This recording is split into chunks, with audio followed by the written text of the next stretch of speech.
Welcome back to the Big O. Today we kick off the NASCAR Generations tournament you've all been waiting for with Group 1 of Round 1. First up, driving for Variant Skunkworks in the number 4 shoebox. It's Variant Senior. Did you say shoebox? What's next, wrapping paper on the track? It's a classic, Ned. Just focus on the racing. I'm just saying, if this turns into an unboxing, I called it.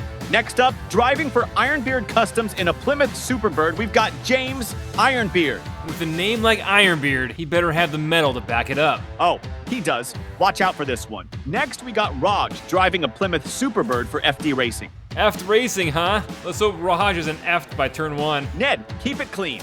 Next on the track, Rusty King driving for HSL Motorsports, driving a 71 Dodge Challenger. Rusty King in a rusty car? At least he's on brand. Don't let the looks fool you. Next up, we have Mac Tar driving a NASCAR Camaro for Cloaked After Dark Racing. Wowzers! That's the prettiest Camaro I've ever seen. And finally, we've got Lone Star driving for Live Young Diecast. All right, folks, buckle up. These cars are about to rip through 2 full laps around the Big O. This track's seen some action, and tonight's no different. We go green on lap number 1, and Mac Tar is in the pole position. Variant Senior behind him. James Ironbeard on the outside. James Ironbeard from the outside finds his way to the inside.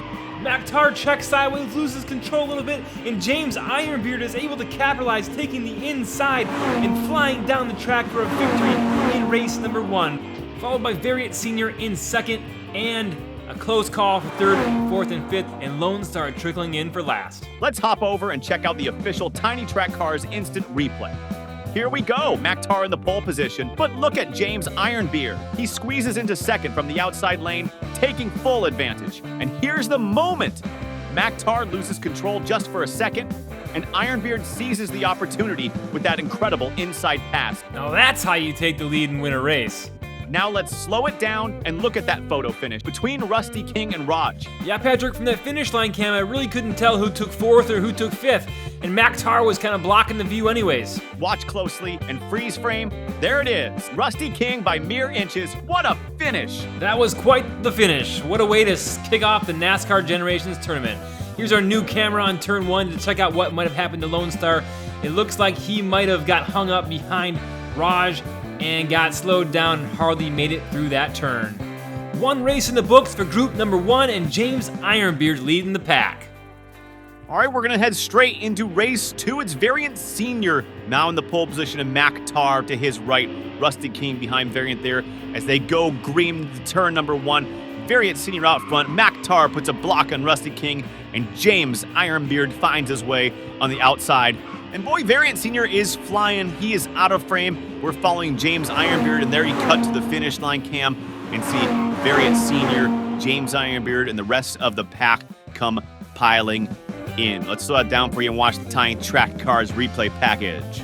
Patrick, it seemed like Mac Tar wanted to pull a James Ironbeard and sneak his way from the outside into position 2, but it backfired on him. He got caught up with some other cars, which allowed James Ironbeard to move into position 2. How ironic is that?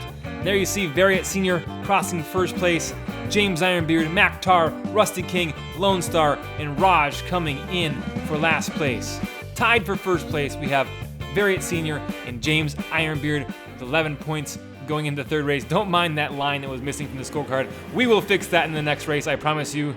But for now, we are off to the races, and Rusty King is in the pole position. Lone Star pushing behind him. Lone Star had the fastest qualifying time coming into this. He tries to take the inside, but Rusty King does not let him out. He tries to go to the outside and cuts off Mac Tar. Lone Star is all over the road. James Ironbeard takes the inside on Lone Star, taking advantage of the swerving going on by Lone Star. And holy cow, folks, that right there is a race around the Big O. All right, folks, the car you want to keep an eye on is James Ironbeard. He's back there behind Mac Tar. Let's watch this replay and see what James Ironbeard does to get by both cars. Right there, he takes the inside on Mac Tar.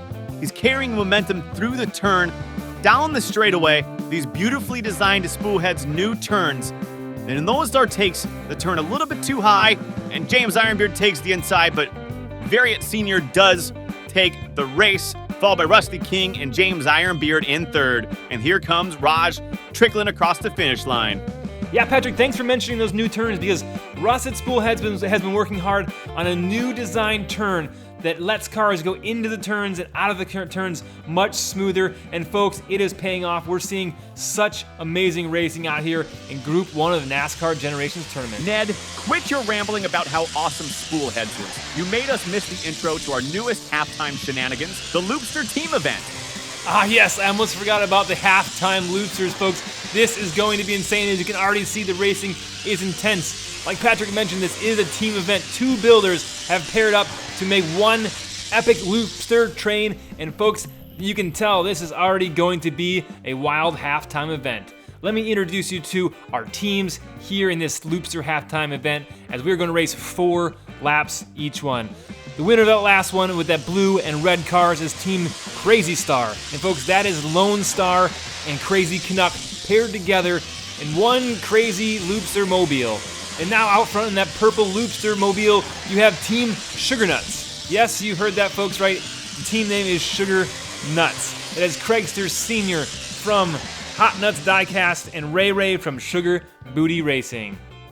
Ned, I'll tell you, Team Sugar Nuts might win just for the fact that they had the best team name. But let's meet the other 2 teams. Here we go in race number 3. The team that moved in the pole position, the black cars right there in front of you, is Team Dark Rainbow. That is Arlo from Arlo Racing and Mr. Dark from Dubious Diecast, folks. They are all over the road, getting hit by Team Crazy Star. And it's getting hard to keep track of these names as they fight on the track. There's a team off the track. Sugar Nuts is off the track. And Crazy Star is down and across the finish line just after Team Dark Rainbow. And there's one team we have not met yet. That is the green team that's trickling across the finish line in 4th place. And that is Team Stone Dog, which consists of 1 driver from Milestone Diecast and 1 driver from Dog Squab Racing. Patrick, I just love that we're running 8 cars. Well, 4 teams, 8 train cars, 8 roller coaster ride cars down the track. And it's going to get interesting. What's the format look like for this Loopster event? Well, Ned, the Loopsters is purely for fun.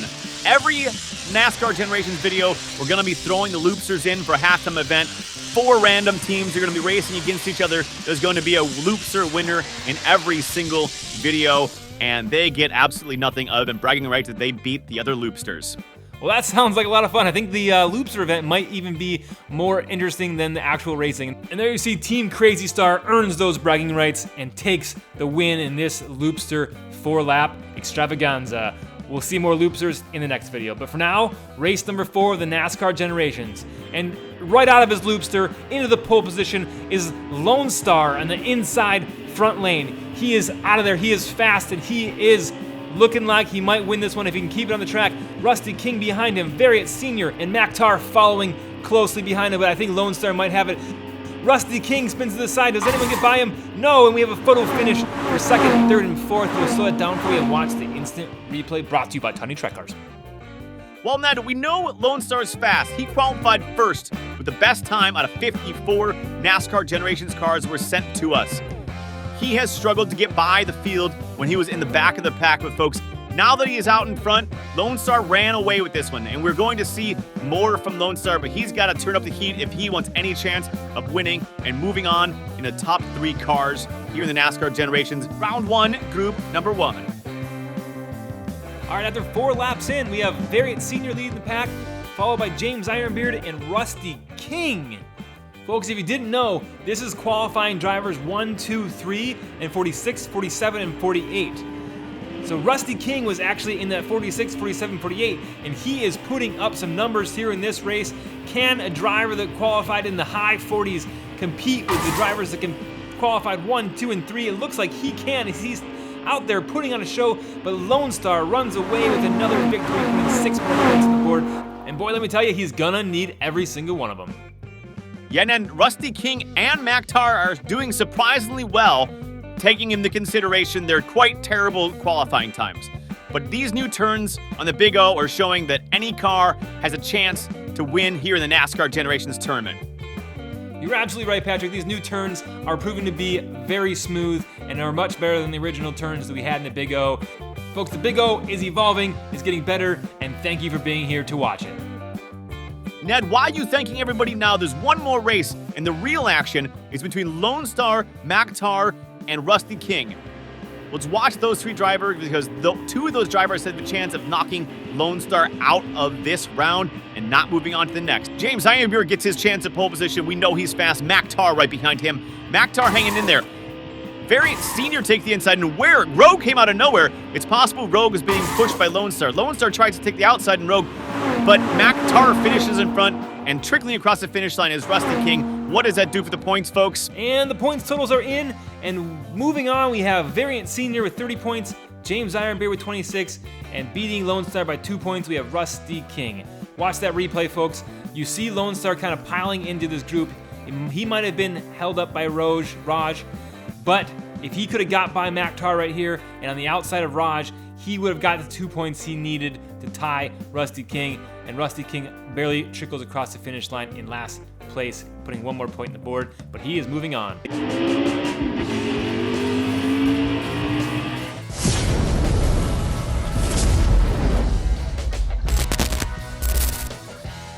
Welcome back to the NASCAR Generations Tournament. We're diving into round 1, group 2, where some serious contenders are ready to battle it out on the track. Yeah, we've got some wild names, cars, and personalities today, folks. You won't want to blink or you might miss the action. Let's get right into it. 6 drivers and only 3 moving on to the next round. Buckle up, this is gonna be fun. Yeah!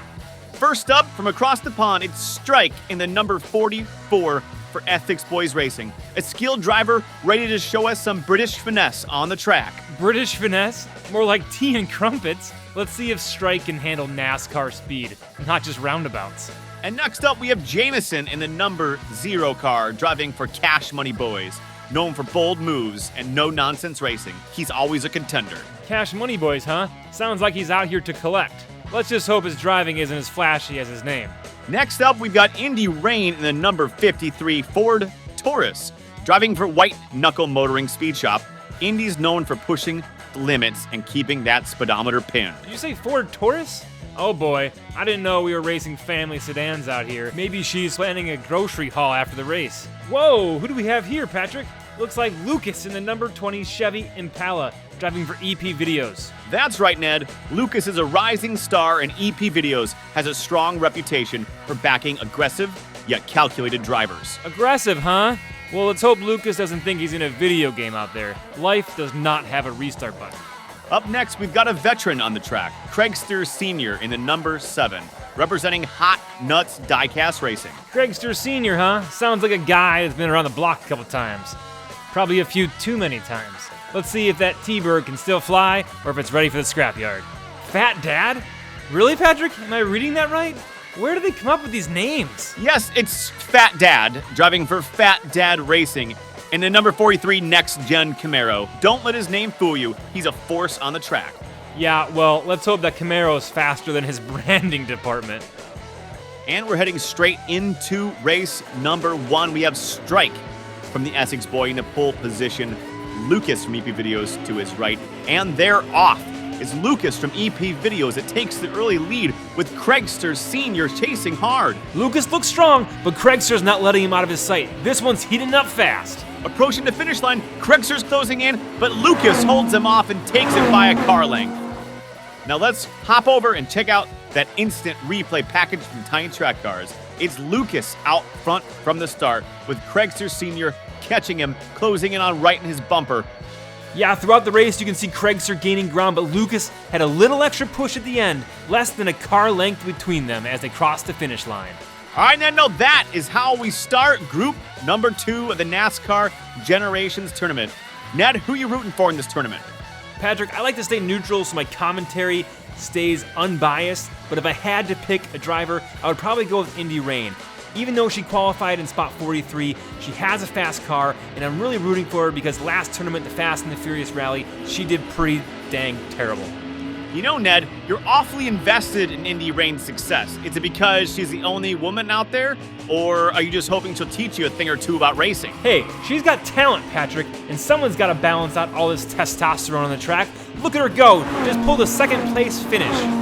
We'll go ahead and slow it down for you and see what transpire here in race number 2, a little bit slower than the actual race. It's Jameson out front. The camera pans back to the group. Jameson is running away with it, as we will see here in the replay from turn 4 and in the finish line cam. But second place is Indy Rain ahead of the pack, followed by Fat Dad, Strike, EP, and Craigster Sr. as they come through that turn 4. Patrick, what are you talking about turn 4?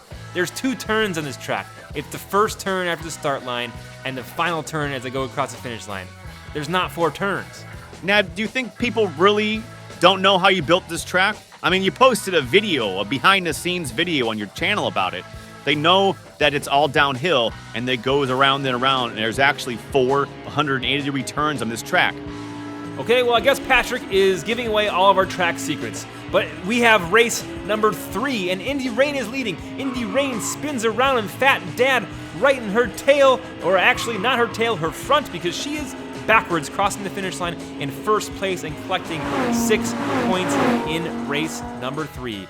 We'll slow it down for you here so you can see it a little better. It's Jameson on the outside, tries to make that pass, spins Indy Rain around backwards. Craigster Sr. pushing Fat Dad, tries to take the outside. Jameson spins around. It is absolutely crazy out here, folks. There's a battle for last place between Strike and EP Videos. That's Lucas driving that car, number 20, and they cross the finish line. Lucas was unable to get by Strike, and Lucas takes last place. All right, and it's Jameson leading the pack with 13 points as we head into the halftime loopster event. We have 4 teams racing their dual connected loopster trains. And folks, we're bringing back Team Crazy Star in the back right. Team Crazy Star won in points in the first group video, and they are back to hold that title, maybe? Question mark? Patrick, I will answer that question for you. That is Team Crazy Star, and they are crazy out there pushing on Team Nobby's Hot Rods. That's 1 driver from Nobby Ridge and 1 driver from Hot Rods making up that team, and they hold off Team Crazy Star and take first place and 8 points in race number 1 of this Loop Time Halfster event. That's what it's gonna be called. And now moving into the pole position, that gold and green team, that's Team Raging Jesters. They unfortunately got a DNF in the first race, and that is a driver from Raging Ricky and a driver from King Jester here trying to battle it out and take first place. But right now, we have a pile-up leading the pack. We have the train of Papa Sun God. That's Papa Pugsley and Raw Sun God in 1 perfectly pink loopster parade down the finish line. They will take first place. And then it's the team of Nobby's Hot Rods that breaks loose and takes second. And here comes the rest of the pack. Ned, I don't think they're going to make it. Well, Team Raging Jesters makes it, but they block Team Crazy Star from crossing the finish line, but it doesn't matter. Last place gets you 0 points anyways. We have Team Crazy Star that moves to the pole position, and Nobby's Hot Rods is right in their tail. It literally looks like they're connected, and they're 1 team traveling on the track, but nope, that was just Team Nobby Hot Rods, Nobby's Hot Rods, pushing Team Crazy Star. Team Crazy Star, I don't know if you saw it, they had a back tire up over the track, but they get hit and they break loose, and they are down there across the finish line for first place, followed by the Raging Jesters, the Nobby's Hot Rods, and Papa Sun God in 4th place. All right, y'all, we are going into the 4th race, and Team Nobby's Hot Rods is out front by a couple points, and they're in the pole position. Can Team Crazy Star take the win and come back and win again and carry on to the next halftime loser event? Who's going to take it? It looks like Crazy Star, with their hands in the air, are going to take the win in race number 4, but I do not know what that looks like for the points. They take 8. Who will take 4? It's Team Nobby's Hot Rods taking 4 points, but I don't know how to add, so I don't know what the score is going to be. Well, even though we have a slight scoreboard malfunction, they would have gotten 0 points anyways because they did not finish. We have Team Crazy Star winning and moving on again to the next Loopster event to battle more Loopsters. Let's head into race number 4 of the Nascar Generations Group number 2. And we're green for race number 4. Fat Dad leading, pushed by Craigster Sr. and Lucas into turn number 1. Fat Dad's got some serious speed today. Guess those donuts are paying off. We just missed that synchronized spin-out between Craigster and Lucas, and Craigster was going backwards, trying to get spun back around, but Lucas wasn't letting him. Finally, he gets spun back around and down the track he goes, but Fat Dad takes first place. Craigster, what are you doing out there? Get turned around. This isn't ballet.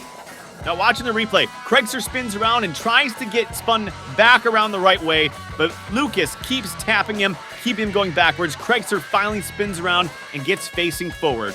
Ha! Classic Lucas, always causing trouble. Fat Dad crosses first, Craigster holds second, Lucas third, followed by Indy, Rain, Jameson, and Strike. All right, Fat Dad taking the win. Guess he's not here for the snack breaks after all. That's right, Fat Dad leading the pack with 17 points, even though he qualified in the 44th spot. All right, y'all, it's getting down to the wire race. Number 5 and Craigster's in the pole position. And we're green. It looks like Strike is on strike, already falling extremely far behind. Craigster Sr. takes the lead with Lucas right in his tail, fighting for those crucial points. Craigster pulls away while Lucas, Fat Dad, Indy, Rain, and Jameson battle for position.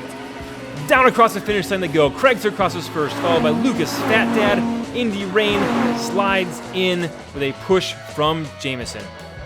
All right, as we head to the replay, Craigster Sr. took the early lead right from the start, and Lucas right there with him. And as you pointed out, Ned, Strike really did seem to be on strike. Maybe they just take things a little slower where he's from. Maybe they have it figured out over there and we're the idiots. You know, Patrick, you probably aren't wrong. All right, let's take a look at the score here. We have Fat Dad out front with 21, Craigster Sr. with 20, and a battle between Indy, Rain, and Lucas for third place. Again, top 3 drivers in points move on to the next round. Lucas is in the pole position. It's looking really good for him because the person he's tied with is in the back right in the last place spot. Probably not going to make it through the pack, but there's a battle for first place. Craigster Sr. spins out, gets hit in the back by Fat Dad, catapulting him back down the track. Now there's a pileup between Strike and Jameson. Back in the back of the field, we have Lucas for first, Craigster for second, and then a bunch of other people for third. They came by so fast. We're going to have to see what happened in the replay. Yeah, a little bit of dirty contact here into turn number 2 and between Craigster Sr. and Lucas. Both of them could have just stayed out front, cruised to the finish line, and moved on with enough points, but they got a little bit cocky. Craigster Sr. spun out, but he got hit by Fat Dad and launched back down the track. And as we look at the blimp overhead cam, we do see Indy, Rain in back. Unfortunately, she will not get enough points to move on, but we'll find out for sure on the final scoreboard. Ned might be upset and have his panties in a bunch. Joke's on you, Patrick. I don't wear panties. We got Craigster Sr. moving on, Fat Dad moving on, and Lucas moving on with 25, 25, and 24 points.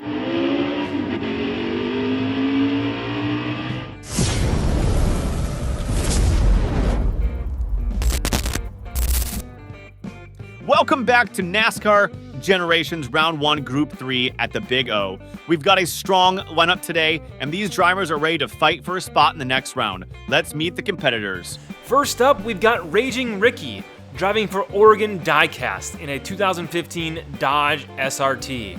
It sounds like he's ready to rage through traffic. Hopefully, he can keep it on the track and doesn't try to use his horn.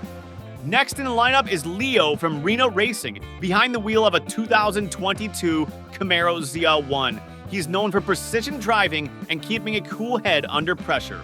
Then we've got Arlo, driving for Arlo Racing in a T-Bird Stalker. A guy who names both the team and the car after himself?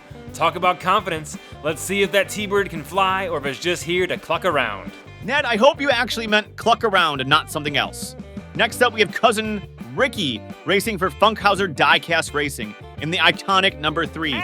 Big shoes to fill, but he seems confident enough to carry that number. We'll see if he lives up to the legacy.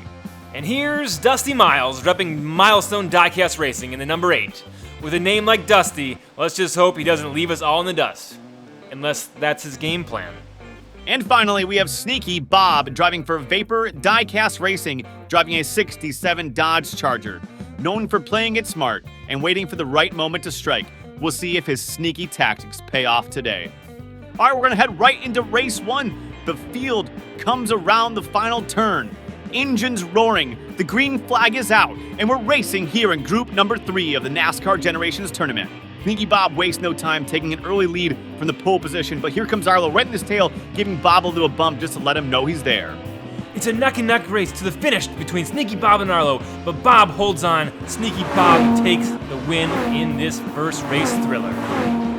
And there's Raging Ricky trickling across the finish line, bringing up the rear of the pack. Let's take a look at that race again in slow motion, because this one had some serious action up front. Sneaky Bob takes the early lead from that pole position, while Leo, Cousin Ricky, and Raging Ricky drop back early. No match for the top three. That's right, Patrick. In just a second, we'll see their qualifying positions, but Sneaky Bob, Arlo, and Dusty Miles qualified in the top part of qualifying, while Leo, Cousin Ricky, and Raging Ricky qualified in the second half of qualifying towards the end of the pack. We pull up the scorecard after race number 1, and to the right of the driver's name, you see their qualifying position coming into this group number 3. 3 cars qualified early, 4 cars qualified slower, and that is what you're going to pay attention to right here as these cars do rotate one position clockwise and race again. And right now we have the faster cars out in front, but what is going to happen after we make the turn and those fast cars are behind the slower cars? That's right, Ned. Again, you see Arlo, Sneaky Bob, and Dusty Miles way out in front, pulling away from the pack because they are the faster cars. They're running flawless laps down the big O, and they can't be stopped. Here comes Raging Ricky spinning across the finish line for 4th place, and then Leo spinning backwards across the finish line, and unfortunately, we do not see Cousin Ricky anywhere. Patrick, while you were blabbing, you missed this amazing battle between Dusty Miles and Sneaky Bob. It looks like Dusty Miles is going to take the inside on Sneaky Bob right here. He hits the curb and slides slightly to the left, and Sneaky Bob takes advantage on the outside, passing Dusty Miles and taking the 2nd place spot. And we take a look at that pass in slow motion over our turn 1 cam. Watch Sneaky Bob pass on the outside there. He makes a run in Arlo, but unfortunately is unable to get by in that 69 Charger. That T-Bird held him off to the finish line. Arlo first, Sneaky Bob 2nd, Dusty Miles 3rd, and there comes the rest of the pack. Raging Ricky, we know he spins around and crosses the finish line here. Then Leo makes his way across the finish line.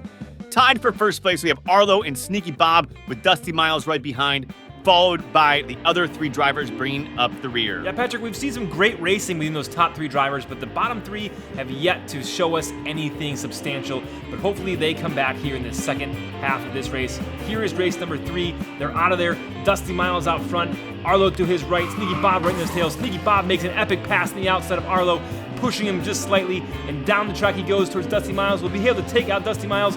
No! Dusty Miles for 1st, Sneaky Bob for 2nd, Arlo for 3rd. And here comes Leo, Raging Ricky, and Cousin Ricky skidding all over the place across the finish line. All right, we're going to watch this replay here for you and see what happened in race number 3, and then we're going to go to the Loopster halftime show. Nah, Patrick, we ain't doing loopsters this time. I'm pulling an audible. We're not doing loopsters. Well, then what's the halftime show going to be? Oh, you just wait. You're going to love it. Ned, I don't like the sound of that voice. What are you up to? What's going to happen in the halftime show? Patrick, let me show the scorecard here, and then we'll get into the halftime show. Just hold your horses. All right, Leo's crossing the finish line in reverse. We got Cousin Ricky and Raging Ricky coming down eventually.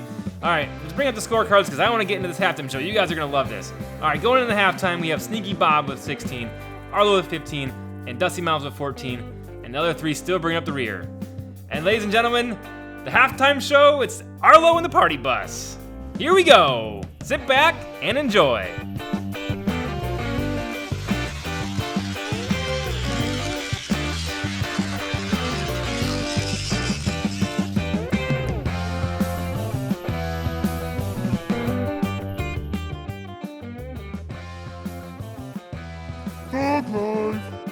Now, that was absolutely ridiculous. Get Arlo and that party bus off the track, and Arlo back to his race car.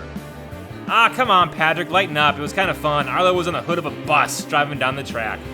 That's not exactly my type of fun. And here we are in race number 4. Dusty Miles out front again, and Raging Ricky raging and putting a block on Arlo and the rest of the pack. Now Arlo is sideways, and the rest of the pack is pushing Raging Ricky and Arlo down the track. Will anyone be able to get loose? Raging Ricky breaks loose, Arlo right in his tail. We see Dusty Miles crossing the finish line in 1st place with nobody near him. Here comes Raging Ricky, Arlo, and Arlo makes a pass right at the finish line. It's Sneaky Bob's sideways and gets smashed by Cousin Ricky. Oh my gosh, what is going on in race number 4? Ha! Patrick, I told you poop's gonna hit the fan when the slow cars are out front and the fast cars are in the back. And this is what happens. Let's watch this slower down for you. Here we go. We got Raging Ricky going sideways. Arlo pushing him, Cousin Ricky and Sneaky Bob trying to get by, but they can't get by. Now they're all sliding sideways, and Leo's just in the back saying, someone get the heck out of my way, I want to get by. And then something had to give, and somehow these cars had to break free and make their way down towards the finish line. Unfortunately, Leo spins out, and right here we see the true speed of Arlo after being blocked. He makes his way down past Raging Ricky, accelerates through the finish line, and takes second place. Then we watch Sneaky Bob get smashed by Cousin Ricky. Cousin Ricky could not get by on the right-hand side and hits the front of Sneaky Bob and pushes him across the finish line for fourth place. Cousin Ricky taking fifth. And Leo gets a big, fat 0 for DNF. Now, it looked like Leo got tired of the pack holding him up, so he just decided to pull over and park his car right in the track. There you see him going into turn 4, sitting there on the side of the road. He'll get a DNF on this one, 0 points for him. But folks, I'm not sure that matters. I'm not sure he had a chance at pulling this one off in the first place. Right there you see Arlo and Dusty Miles tied with 20 points, and Sneaky Bob right behind him. Again, the top 3 cars move on to the next round of the NASCAR Generations tournament. This is a 48-car tournament, and only one car will come out victorious at the end. All right, race number 5, we have Dale Earnhardt, Cousin Ricky out front. He leading the pack, and Raging Ricky sliding sideways, and Raging Ricky again blocking the whole entire pack. Dusty Miles up in the curb, Leo on the inside. The slower of the 3 cars are 1, 2, 3, and the faster cars are stuck in the back. Dusty Miles hits, I don't even know what's happening right now. Dusty Miles, what did he even hit? What was in the road right there? Let's slow that down for you and take a closer look. Again, we have almost an exact replay of race number 4. Raging Ricky gets sideways, holds up the rest of the pack. Cousin Ricky breaks free and takes the win. And here, watch this. Dusty Miles gets pushed up on the curb. Sneaky Bob hits him, gets him off the curb, but that slows up Dusty Miles, Sneaky Bob, and Arlo. They're out of it for this race, leaving Cousin Ricky, Raging Ricky, and Leo first, second, and third spots. Well, now I hate to see this type of racing going on in the second half of this group number 3, but it does get me excited for the future down the road of this NASCAR Generations tournament, because our first 3 races were clean and flawless. Those drivers were running clean, fast races. So as we get through the packs and eliminate the slower cars, this racing is only going to get better and better and better here on the Big O in the NASCAR Generations tournament. That's right, Patrick. It's just heating up. And speaking of heating up, it's race number 6, the final race in group number 3. Leo leads the pack, followed by Sneaky Bob giving him a push in the bumper, and Arlo right behind him. Cousin Ricky on the outside, and the rest of the pack falling back slightly. We have a battle between Leo, Sneaky Bob, and Arlo. Arlo spins around sideways, Sneaky Bob sideways. Cousin Ricky comes in and hits the pack, then Dusty Miles pushes them. Arlo's sideways, can he break loose? What's gonna happen? Arlo's still sideways. Leo takes the win. Sneaky Bob in second, and here comes Arlo, Cousin Ricky, and Dusty Miles, third, fourth, and fifth. And Raging Ricky getting those style points, spinning around, and crossing the finish line in 6th. So watch this. Sneaky Bob and Arlo want to try to get by Leo for the first place. We know they're faster, but they can't get by. They buckle under pressure, and both of them spin out sideways. That spin out causes a massive pileup, but luckily Sneaky Bob breaks loose. But Arlo, Cousin Ricky, and Dusty Miles cause a little bit of a pileup here, and Arlo just can't get it spun back around. Cousin Ricky's pushing on his side of his car, and he finishes the race just like this. He finishes, literally does a half of a lap sideways, getting pushed by Cousin Ricky, taking 3rd place, Cousin Ricky 4th place, Dusty Miles 5th place, and Raging Ricky coming in for 6th. Yeah, I'm not sure if Arlo couldn't get spun back around or he was pulling a block maneuver to save some points, but either way, he takes 3rd place. And let's pull up the final scores. We have Sneaky Bob with 26 points leading the pack and taking the win. Dusty Miles and Arlo with 25 each, moving on to the next round. Cousin Ricky, Leo, and Raging Ricky going home. Thanks so much for being here, guys.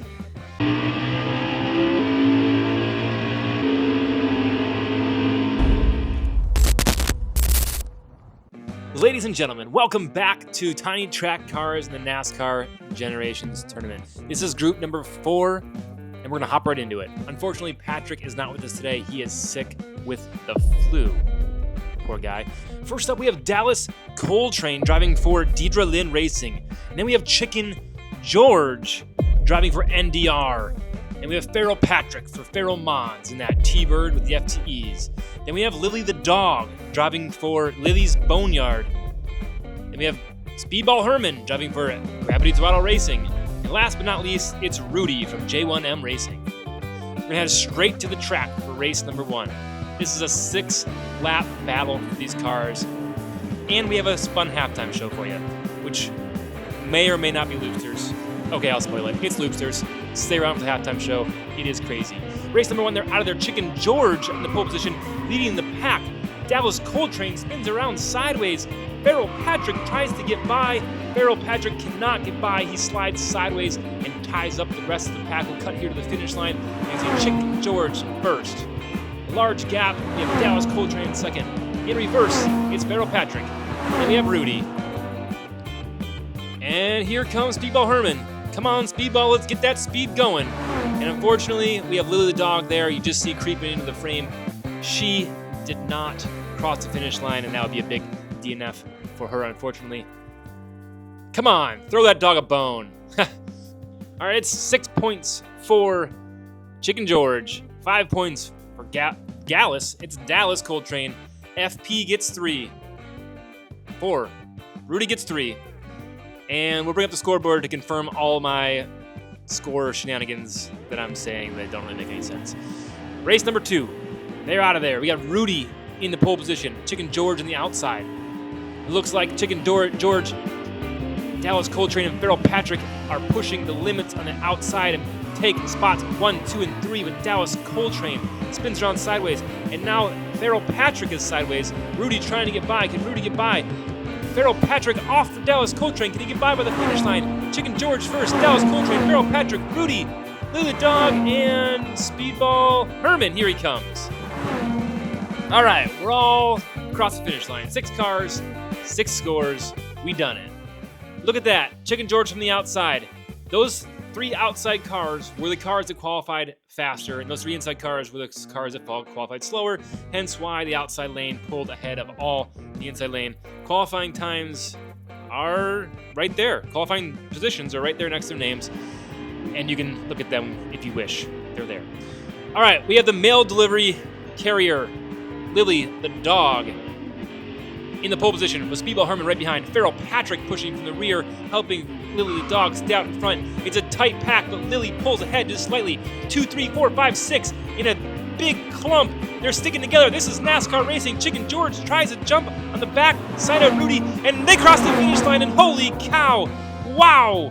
I did not even see who won, folks. That is some NASCAR racing right there. There you see Chicken George trying to drive up on the back side of Rudy. He says, if you can't get out of my way, I'm going to drive over you. Lily the dog takes first place, and then I'm not sure what's happening for second, third, fourth, fifth, and sixth. It looks like Chicken George takes second. Speedball Herman takes third. I still don't know who got fifth or sixth. Let's take a slower look at this. There you see Chicken George wins that battle, and then Farrell Patrick wins the battle for fifth. 6 points will go to Lily the dog. And it looks like going into halftime, we have Chicken George leading the pack with 16 points. All right, folks, it's the loopsters. These loopsters will run 4 races. They'll rotate 1 position every single race. In the pole position, we have Team Lotta D, and I'm hoping that means Team Lots of Dogs, because I love a good cuddly dog. I'm not sure what else Lotta D might mean. They take the pole position, and they take the win. Folks, we go no replays here in the Loopster halftime event. We go straight in to the next race. The scoring system for the Loopsters is 8 points for first, 4 points for second, 2 for third, and 0 for fourth, which is the same as getting a DNF. We have Team Dark Rainbow out front, followed by Crazy Star. We know Crazy Star has been fast, and they have been winning and moving on in this Loopster event, but folks, their graphite might be running out. We will see right here. Team Dark Rainbow out front, out of the frame. We don't even see them. We will see them at the finish line cam. Team Lotta D off the track. They just got T-boned. Lotta D and boned. They got T-boned. All right, who won that race? That was Team Dark Rainbow. All right, race number 3. Here we go. They rotate 1 position clockwise. We have Team Crazy Star out in front. Can they take the win in the pole position? Or is their time running out to move on in this Loopster Shenanigan halftime show? They cut off Team Dark Rainbow because Dark Rainbow might be faster, and they're going to play dirty. cuts them off again. We have Lotta D and Team Nobby Hot Rods in the back, trying to get by Dark Rainbow. As across the finish line, we have Lone Star and Crazy Canuck. That's the Crazy Star taking first place, followed by Dark Rainbow. Here's the points up to date right now going into the last race. Who will come out on top, folks? Oh, geez, we had Team Nobby Hot Rods already sideways. What are you doing? That's usually what happens when the back car is faster than the front car.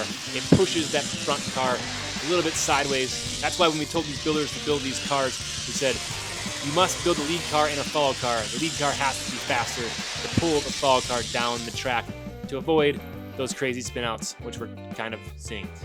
Oh, and the other two make it down the track to the finish line. And we have a tie between the Crazy Star and Dark Rainbow. And they'll battle it out in the next halftime Loopster event. And enough Loopsters, until the next video.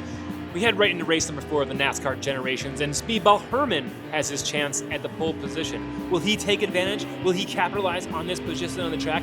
He's followed by Feral Patrick, who's pushing him along. Feral Patrick, we know, is fast. Can he get by Speedball Herman? He checks sideways just a little bit, and the rest of his pack catches up. Then Feral Patrick makes a run at Speedball Herman and passes on the outside. What a pass! Feral Patrick for first place, and then we have a pile up for 4th, 5th, and 6th. Let's slow that down for you and check out that action a little bit slower than the full speed race, which is actually half speed race. And this is a quarter of the real speed. Dallas Coltrane spins sideways, which maybe causes the pileup. Chicken George tries to avoid Dallas Coltrane. He's stuck sideways, getting pushed by Lily the Dog and Rudy. And I think Lily the Dog just beats out Rudy by the littlest bit. We have Chicken George out front still with 19 points. But folks, it's still anyone's game. The top 3 will move on to the next round. It's FP, Feral Patrick from Feral Mods out front. Those FTEs spinning, looking good in that Thunderbird. Dallas Coltrane right behind him. Dallas Coltrane's one of those guys I didn't think was going to be a competitor in this race, but man, he put down a heck of a qualifying time, and he is showing that he is a competitor indeed, and is a force to be reckoned with here in the NASCAR Generations tournament. Feral Patrick, Dallas Coltrane, showing off, sliding sideways. Chicken George, Lily the Dog, Speedball Herman, and Rudy. I think that was the order. Those last two were closer than I don't know. Who's got a good... Drop in the comments if you guys got closer than let me know. Best comment for that wins a Hot Wheels. I'll mail it to you. Feral Patrick takes 6 points. Dallas Coltrane 5. And we're going to slow it down for you and see who did take that last place position. Rudy wanted to pass Speedball on the outside, but he could not get there in time. Going into the last race, I think it's clear who is moving on in this race. It's the 3 that have qualified faster. Unfortunately, we have a 3-way tie. Fortunately, I'm not sure if that's fortunate or unfortunate. There's a 3-way tie for 4th, 5th, and 6th, but it means nothing. But they're going to battle it out to see who wins. And right now, it looks like maybe Rudy is going to win that battle. But out of nowhere, Lily the Dog comes. This is getting exciting because I'm not announcing the first place cars. It's the race that don't get last. All right, FP wants to check out the action, so he spins around backwards. It's going to be Lily the Dog. Looks like she might take the winner of the losers in this group. It's Lily the Dog, Rudy, and then Speedball. But most importantly, the winner... Oh, sorry. We're going to go to the replay. We're not going to announce the winner yet, even though we know Dallas Mavericks, Dallas Coltrane, Dallas, Texas, Debbie Does Dallas, or whatever, and Feral Patrick, and Chicken George. Those are the 3 that are going to be moving on, but let's check out the scoreboard and find out from the official scorekeeper, which is also me. I do it all here at Tiny Track Cars. Believe it or not. All right, and just like I said, we have Chicken George with 28 points, Feral Patrick with 26, and Dallas Coltrane with 26. Those 3 will be moving on, and there is our bracket, and next week we'll meet the next 6 drivers in Group 5.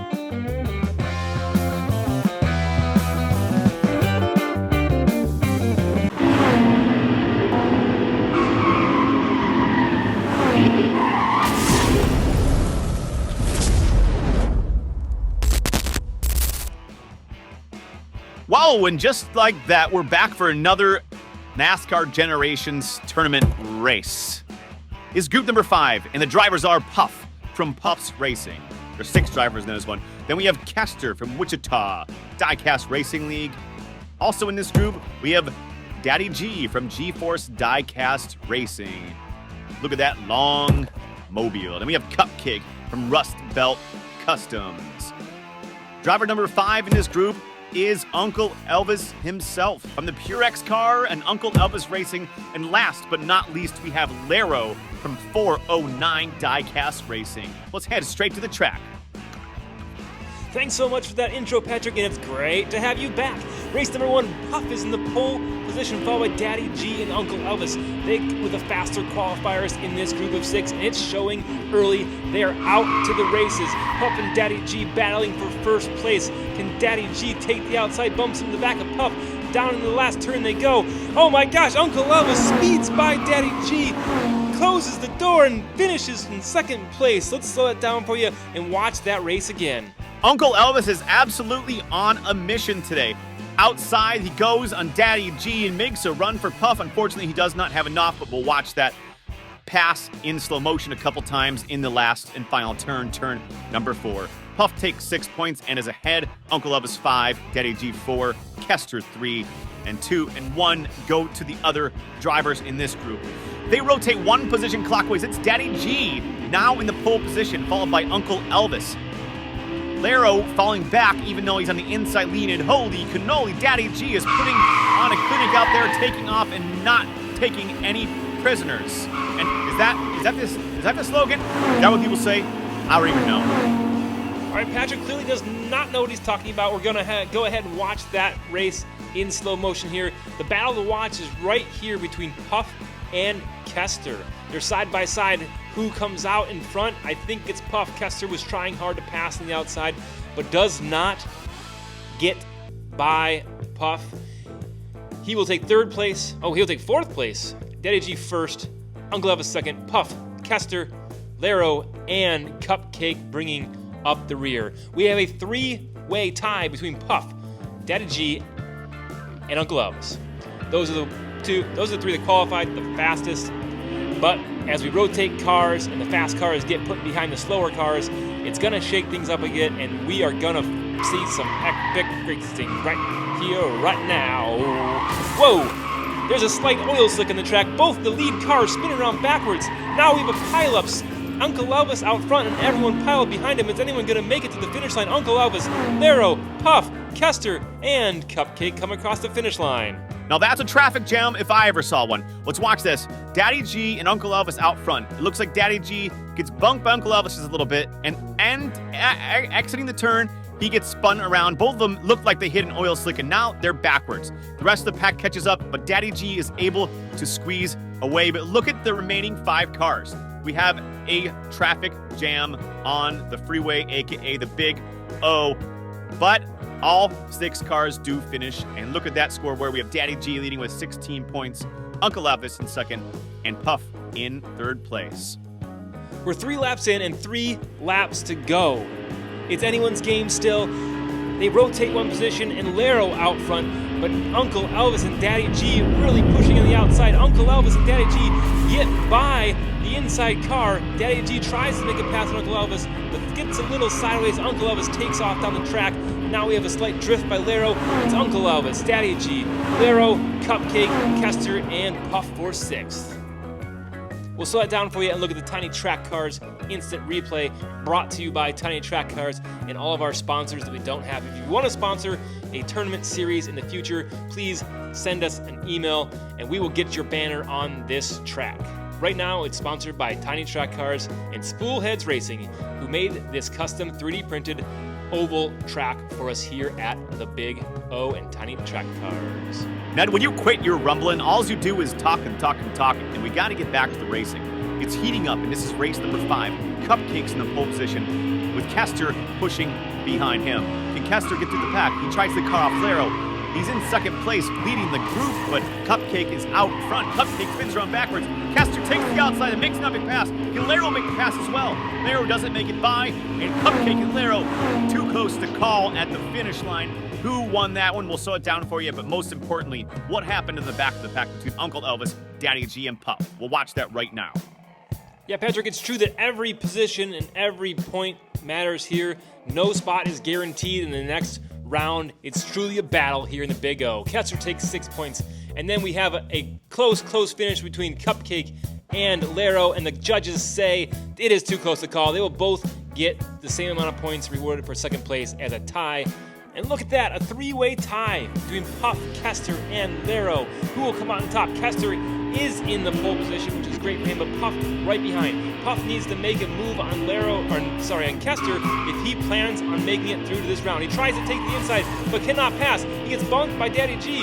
Is it enough to launch him down the track after Kester to take the win and move on to the next round? No, Kester takes it. Puff, Daddy G, and what does that look like for the points on the final leaderboard? Ned, that is the kind of finish we like to see here at the Big O. I'm not sure what the points are exactly or who's moving on because Uncle Elvis is back there in last place. I don't know what that means for him, but Kester takes 6, Puff takes 5, Daddy G 4, 3, 2, and 1 point for Uncle Elvis out there in the back. And folks, we have Kester moving on with 22 points, Daddy G with 28 points, and Uncle Elvis with 23 points moving on to the next round. We'll move them on the bracket, and I just want to say a huge thank you for watching the NASCAR Generations tournament. Your support means more than you know. If you like these videos, consider subscribing, share it with your friends, share it with your family, share it with anybody, or while you're working, just let it play in the background. Let that watch time go. Don't skip the ads. We love you. Thanks for being here, and we'll see you in the next one.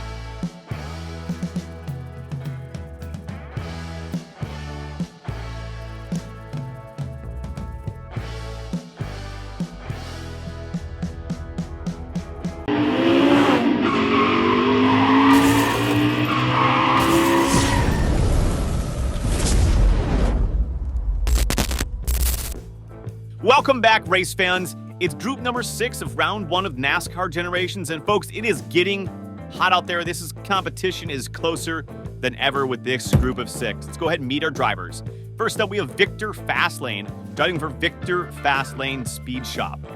Next up, we have Numbskull on the number 42 car, driving for Numbskull Racing. He's known to be fast. Will he live up to his name? Next, we have Dr.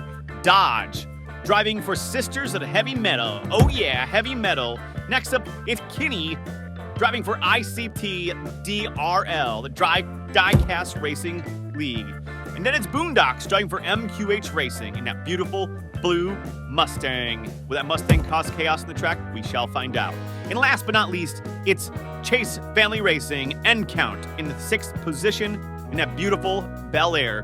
Let's head straight into race number 1 of Group 6. Here we go.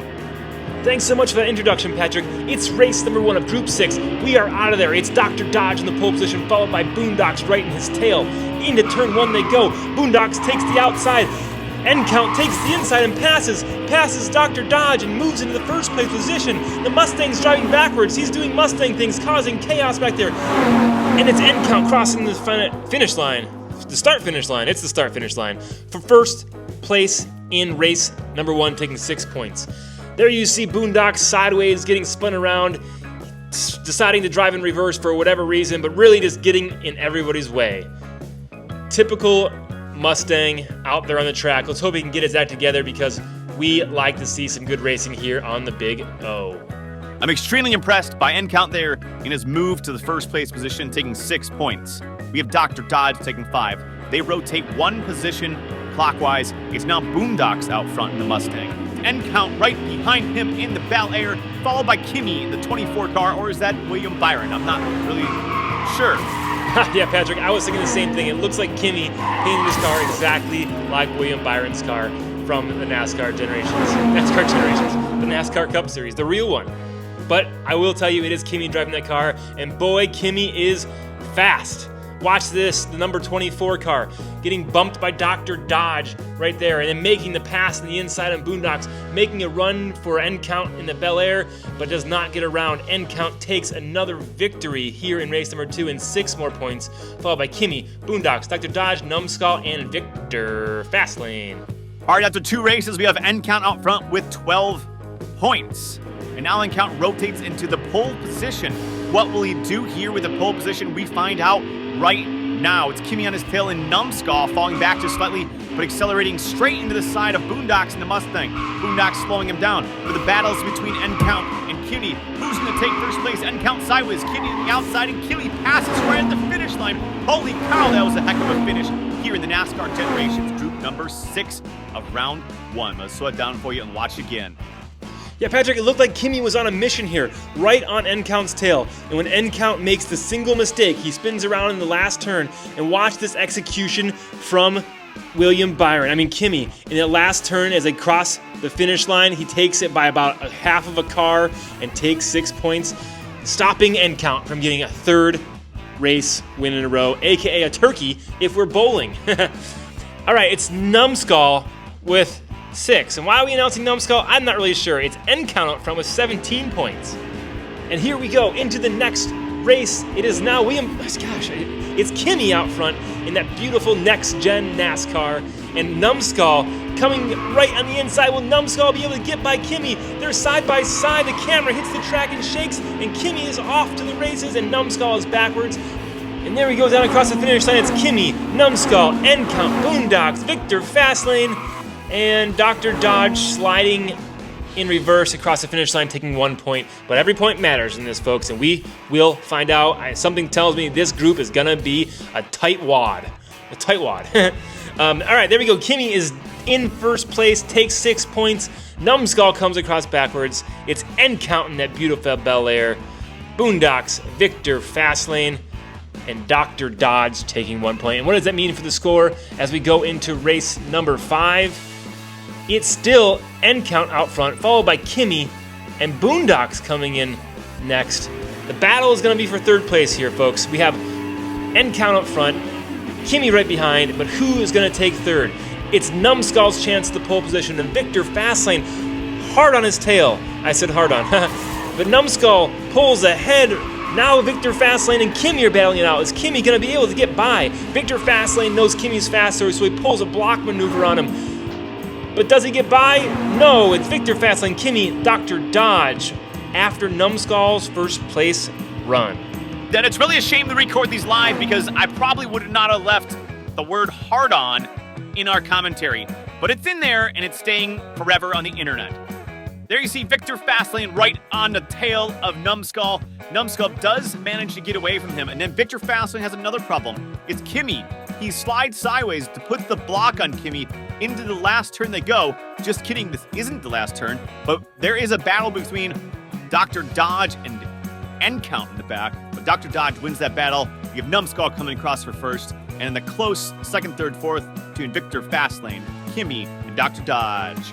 And Numbskull, that's N-Count trickling in after that. And Boondocks back there, I think he bought a 6-cylinder version of the Mustang. The Mustang you never want to buy. Who would ever buy a Mustang with 6 cylinders? And that's a big ass turbo. That's right, Patrick. Big old turbo on that sucker, maybe. All right, the race here is for third place. We have Victor Fastlane out in front, but Numbskull needs some points or else he will not be moving on. He's getting blocked by Dr. Dodge, and Victor Fastlane looks like he is going to take this one. We have a big group of cars back here for second, third, fourth, and fifth. The battle here is for third place. Who will move on? It's 6 points for Victor Fastlane, 5 for Dr. Dodge, and then Boondocks. And what does that mean for the score? We shall find out in a second, but let's watch this replay. Dr. Dodge puts a block on Numbskull and Boondocks. Kimi tries to avoid it by going wide, then going inside, does not get by. We still have a cluster, causing Boondocks to get on the inside of Numbskull, and Numbskull loses yet another position. Numbskull was ahead of Victor Fastlane in points for the third place and moving on. However, I'm not sure what that means for the score with Numbskull coming in fourth place in this race. Victor Fastlane takes 6. It's Dr. Dodge taking 5. Boondocks, then Numbskull, then Kimi, and then N-Count. All right, we have N-Count moving on, and Kimi moving on, and we have a tie for third place. And you know what that tie means? We have a race-off. And in NASCAR Generations, we do an overtake challenge because there is a lane disadvantage here. So we have an overtake challenge, and it's the first car to overtake the other car. And because Numbskull qualified in a faster time, he starts in the back and has the first opportunity at an overtake. But he buckles under pressure, and Victor Fastlane is able to hold off Numbskull in overtake challenge number 1. We'll run these, folks, until we have an overtake, until one car passes the other car, and the car that passes successfully will move on. Now, this is super exciting. This is the first ever overtake challenge we have seen in the NASCAR Generations series. It's heating up. It's race number 2 of the tiebreaker, and now Victor Fastlane gets his chance behind Numskull.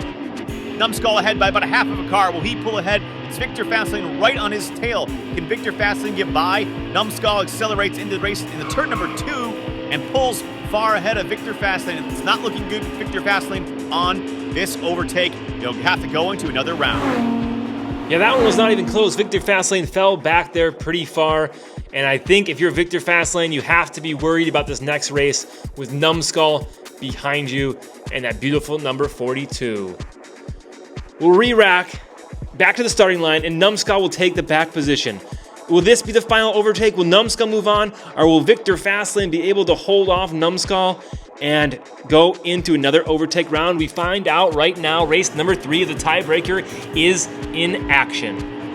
Down the main straight they go, and they're out of there. They're accelerating, and Victor Fastlane pulling out early. Numskull falling back. Is this a strategy? What is Numskull doing? He's 6, 7, 8 cars behind. What is going on? Victor Fastlane way out in front, but Numskull closing the gap. Victor Fastlane slides to the outside, and Numskull takes the inside. Numskull passes and crosses the finish line for first place. The overtake challenge is complete, and Numskull moves on. Whoa, let's slow it down and watch it again. It's almost like there was an actual driver in that car as Victor Fastlane took the outside, and Numskull steered into the inside, passing him, not even bumping into him, not even touching him, and moving on with the 3rd place spot in the bracket. Let's go ahead and move the cars along the bracket. First of all, it's Kimmy, aka William Byron, in the number 24. And moving on to the 2nd place position, we have N-Count from Chase Family Racing, and he's apparently driving backwards. We'll get that fixed for the next bracket for you. And last but not least, in that 3rd spot, it's Numskull driving for Numskull Racing.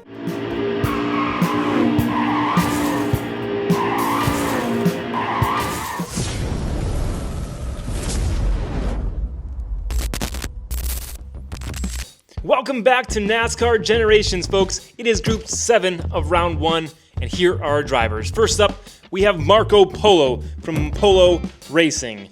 And then we have Big Poppy from Big Poppy Racing. We have Buzz Lightyear on the side of that car. Next up, we have Ray Sugar from Sugar Booty Racing. He's in spot number 3 in this group. Spot number 4 of this group is J-Bo from Dog Squab Racing.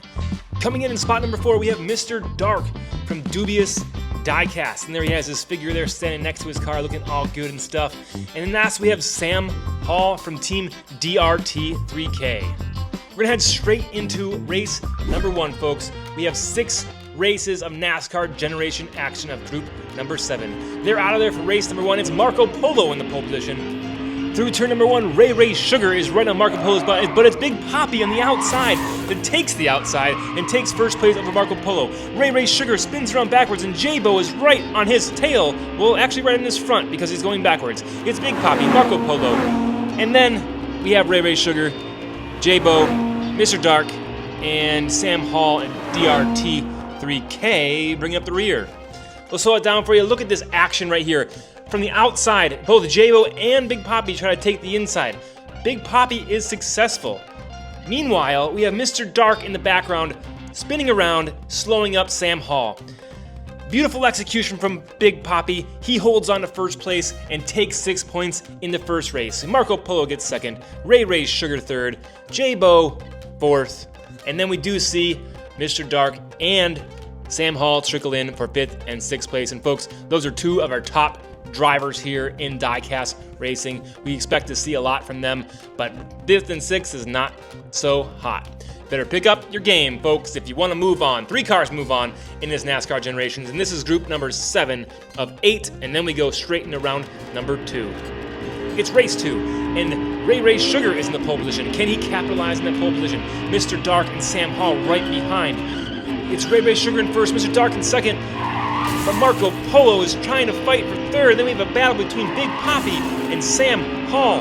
Folks, they're in a tight pack. 1, 2, 3, 4. It's Ray Sugar and Marco Polo, and I'm not even sure who took 3rd, 4th, and 5th. We'll have to slow that down for you and watch it here in the Tiny Track Cars official replay, brought to you by Tiny Track Cars, of course. Right there we have Sam Hall and Big Papi fighting it out, and we also have Mr. Dark and Marco Polo. Ray Ray Sugar gets in the way just briefly, but he does stay out in front, and he does take first place, followed by Marco Polo, Big Papi, Mr. Dark, Sam Hall, and J-Bo coming in third. Look at that, folks. We have a tie for third. We have a three-way tie for first place, but that's not going to last long. We rotate one position clockwise, and we're out of there again for race number 3. Green, green, green. They're green, and they're out of there. Is Mr. Dark in the pole position? Will he be able to capitalize on this? It's Ray Ray Sugar on the outside. Mr. Dark falling back. Marco Polo spinning around Mr. Dark, but Mr. Dark is unable to lose that position. He's able to hold the position, and he takes second, followed by Marco Polo, Sam Hall, and the rest of the group. Watch this action here, right here. Ray Ray Sugar pulls ahead. He is gone out of there. And it's Mr. Dark slowing up Sam Hall and Marco Polo, but he does hold on to that second place position. Despite getting spun around by Marco Polo, Sam Hall bumps him, wants him to go faster, but the positions don't change. There you see Big Papi spinning out, getting pushed by J-Bo there in the background. A little bit of a dirty move. J-Bo trying to get by as they go into the last turn. Does not get by. J-Bo does take 6th place after Big Papi as he's pushing him down that last straightaway. All right, going into halftime, it's Ray Ray Sugar with 16 points. And folks, we have random, whoa, wait a second. Is that Uncle Elvis in the back and Lone's Crazy Canuck? What is Crazy Canuck doing with Team Rainbow Star, Dark Rainbow? Oh my God, I don't even know what is going on. I'm just gonna sit back and let you guys watch this chaos. We have 6 loopsters, 2 teams of 3. Those people aren't even on the same team. All right, I'm out of here. We'll see you guys after the loopster event is over.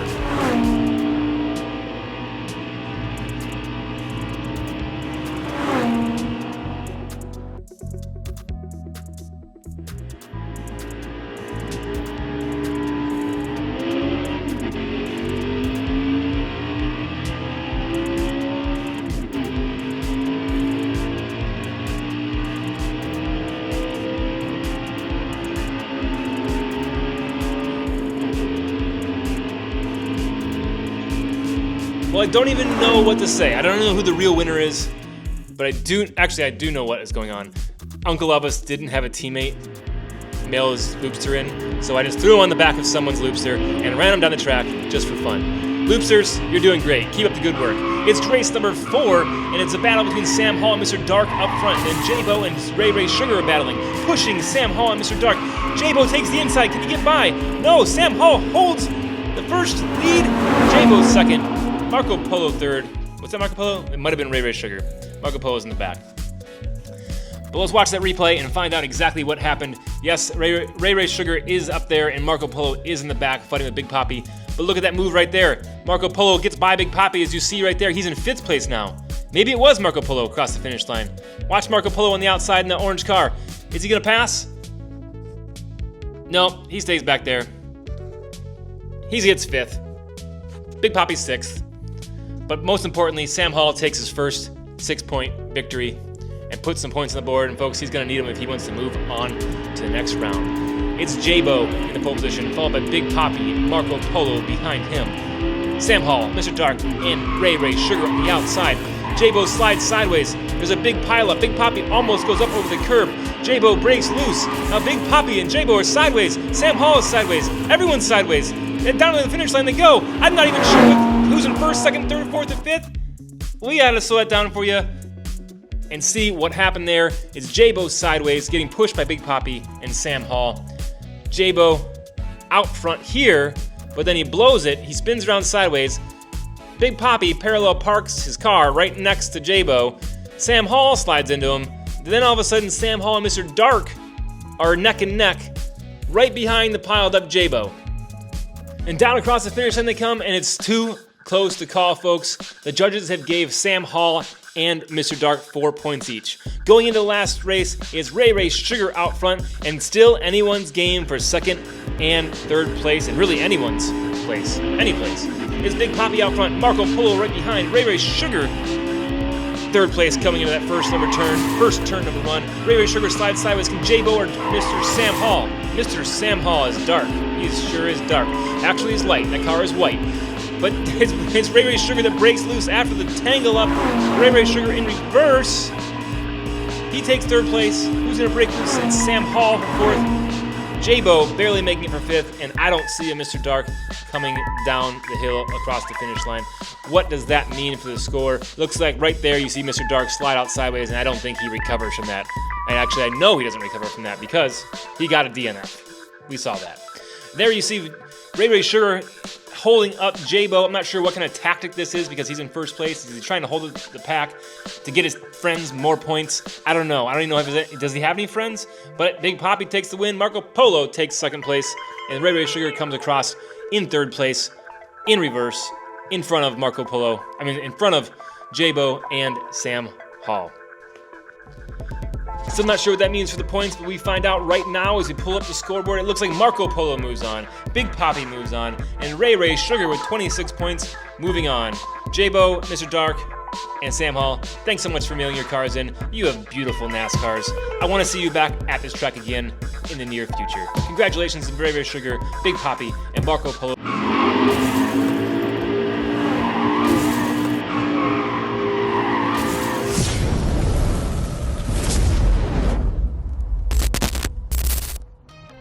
It's group number 8 of round 1 of NASCAR Generations. Let's meet our drivers. First up, we have David Johns. Second in the lineup, we have Giorgio driving for G-Force Racing. And then it's Papa Pugsley driving for Man Child Motorsports. And then we have Summer driving for Grumpy Cloud Racing out of Seattle, Washington. And then we have Brodohead driving for MWAI Racing. And last but not least, it's Chips Diamond in a beautiful Buick Grand National. Let's head right into race number 1. Thanks so much for the introduction, Ned. We're going to head right into race number 1. This is group number 8 of round 1, and only 3 drivers will move on to the next round. It's David Johns in the pole position. He's followed by Papa Pugsley and Brodohead. But Brodohead just disappears like a magic trick, and it's Giorgio that pulls ahead of David Johns. Out front he goes, Giorgio pulling ahead of the pack. It's Summer moving to the outside of David Johns, passing, but David Johns is right next to him. He passes back on the outside, reclaiming that second place position. But it's Giorgio, David Johns, Summer, Papa Pugsley, and Chips Diamond. And unfortunately, Brodohead is probably in the hospital somewhere. Yeah, Patrick, Brodohead just kind of disappeared. What happened to him? Well, I talked to his pit crew, Ned, and it looks like he had a veterinary appointment. He had to take his bunny rabbit to the vet. So he turned around and headed back to the start line to get that animal to the vet. But the more exciting news on the track is the action between David Johns and Summer. We had a pass by Summer on the outside, and he tried to take the inside, and David Johns takes the outside. The battle of the blue cars continues with David John, number 34, wins this one against Grumpy Cloud Racing, number 22, Summer. Patrick, sorry, I kind of spaced out on that one a little bit. I was daydreaming about Summer. No, not the driver Summer, but Summer. Here in Washington, it's rainy, it's cold, it's gross, and I just cannot wait for another sunny, warm day. All right, there you go. The scorecard is up for race number 1. It's Giorgio out front and David Johns in second. Unfortunately, Brodohead gets a DNF and 0 points. Into race number 2 they go. These drivers rotate 1 position clockwise every single race, and they race 6 races down and around this big O. I say down, but it's not down. This is not a downhill track. And then there's Brodohead taking the inside on Papa Pugsley, and Chips Diamond closing the door on Papa Pugsley. Papa Pugsley is falling back, but the action in the back is still packed with a Giorgio, a Summer, and a Papa Johns, a David Johns, getting tangled up, but they break loose, and it looks like it's Giorgio, Summer, and David Johns coming in for 4th, 5th, and 6th place. Lots of action to unpack in this one here, Ned. First of all, Papa Pugsley tries to take the outside high line, and both Brodohead and Chips Diamond get by him, and then he kind of spins sideways, but luckily Giorgio behind him isn't going anywhere. Giorgio's blocking David Johns and Summer. Not sure what the point is blocking back in 4th, 5th, and 6th place, but I guess every point matters, but personally, I would be trying to get 1st, 2nd, or 3rd place instead of fighting for 4th. But that's just me. What do I know? I'm just the host, aka the best Diecast racing announcer on the planet. Don't tell 3D or 2D because he'll get angry. Yes, that's right. You heard it. Ned Munson, the former Diecast racing builder, is now crowning himself as the best Diecast announcer. Of course, I'm just kidding. But we just like to have fun with this one, don't we? All right, race number 2 is done, and we're heading into race number 3. The action is heating up, and it's Brodohead in the pole position after a win. Will he put another W on the board and another 6 points? He's getting pushed by Chips Diamond. Who knows what will happen? Papa Pugsley trying to take the outside, and it's a slidey fest for David Johns and the rest of the folks in the back of the pack. Brodohead way out in front again. Papa Pugsley holding the pack, and now David Johns spins sideways. Another 6 points for Brodohead. Papa Pugsley second, Chips Diamond third, and then these three clowns still sliding around for fourth, fifth, and sixth place. They really have to get their act together if they think they're going to move on in this NASCAR Generations Diecast racing adventure. Ned, why are you announcing this like it's a monster truck event? These are NASCARs. This is not monster trucks. All right, let's take a look at that replay. We do know that Chips Diamond is in reverse right there. I was not going to say that. We do know that Brodohead takes first place in 6 points, followed by Papa Pugsley. Chips Diamond in reverse. And folks, let me tell you, that car right there, that Grand National by Chips Diamond, if we had a best in show competition, that car would win 100% hands down. The detailing on that car and the paint on that car is absolutely pristine. So huge props to Chips Diamond for building that beautiful Grand National. All right, Patrick, enough fangirling out. It's race number 4, and we're out of there. It's Chips Diamond in that beautiful car out front. But he's followed by Summer and Giorgio. The Mustang has been fast. Can he push on the inside of Summer? He takes the outside. He passes Summer. Can he pass Chips Diamond as well? He's over on the curb. He does not get past, but it's 1, 2, 3. Chips Diamond, Giorgio, Summer.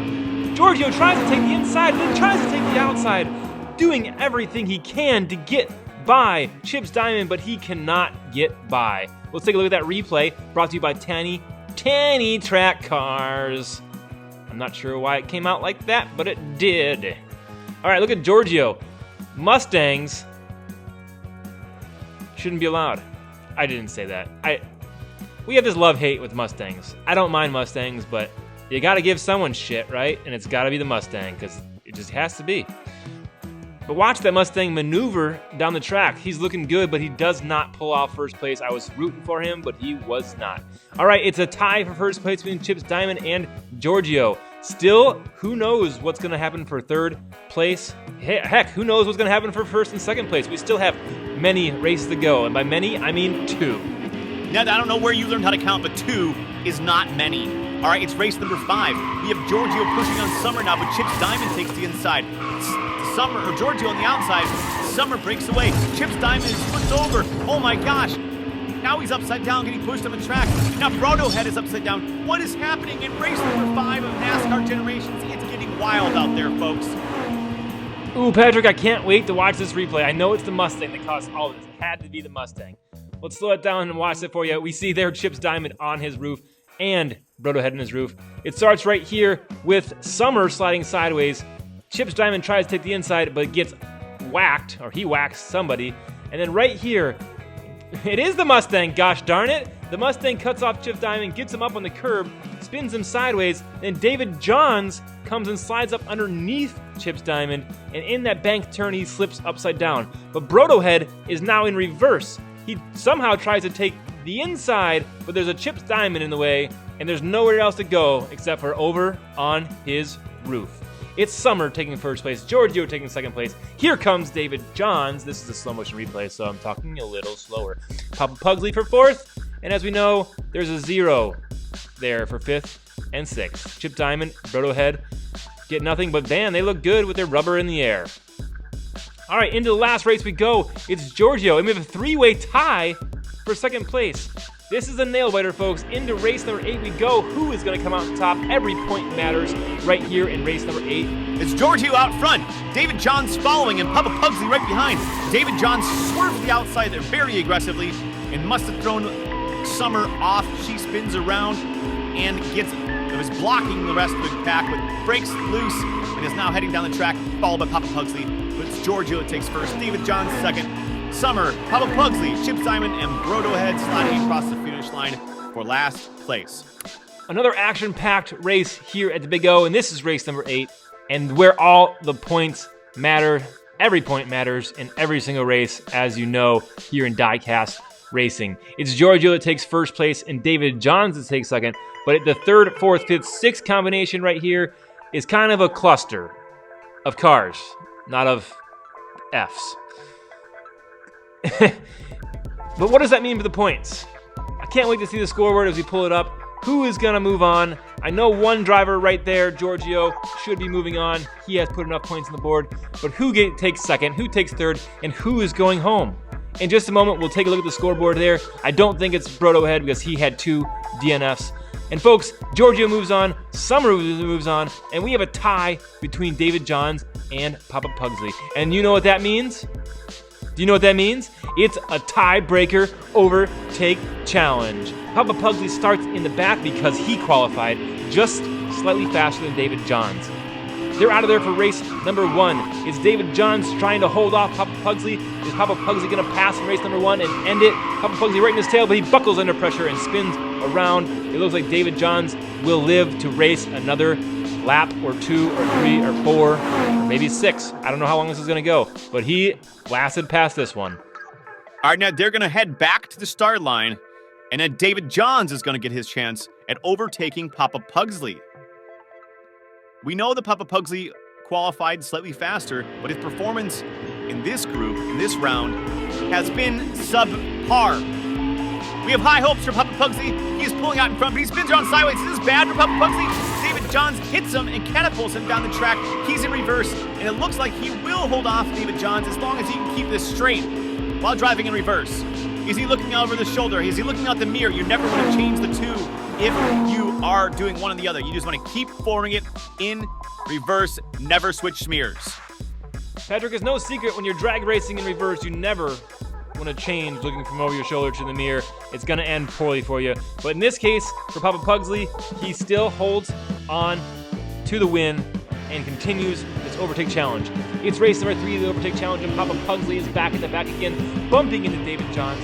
What is going to happen in this race number 3, the tiebreaker, where somebody has to buckle, somebody has to win? He pulls a pit maneuver and spins out David Johns and takes the outside. Papa Pugsley racing dirty out there, but David Johns is looking smooth in reverse, but Papa Pugsley breaks away because we know reverse gears aren't geared like forward gears.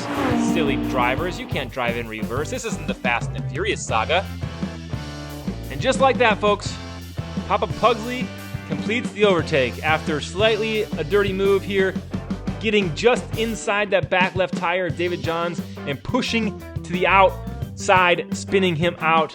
And David Johns just cannot recover. Papa Pugsley takes the outside. And while Papa Pugsley lost a lot of steam right here, he still is able to throw it into gear. I mean, he's already in gear, but he kept going and he won, okay? That's what he did.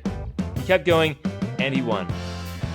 So just like that, we have our 3 moving on. It's Giorgio, Summer, and Papa Pugsley barely sneaking in there. He's going to have to get some more speed if he wants to continue in this tournament in the next round because we have some big players. There you go. It's 48 cars down to 24 cars. I appreciate you watching. If you want to watch more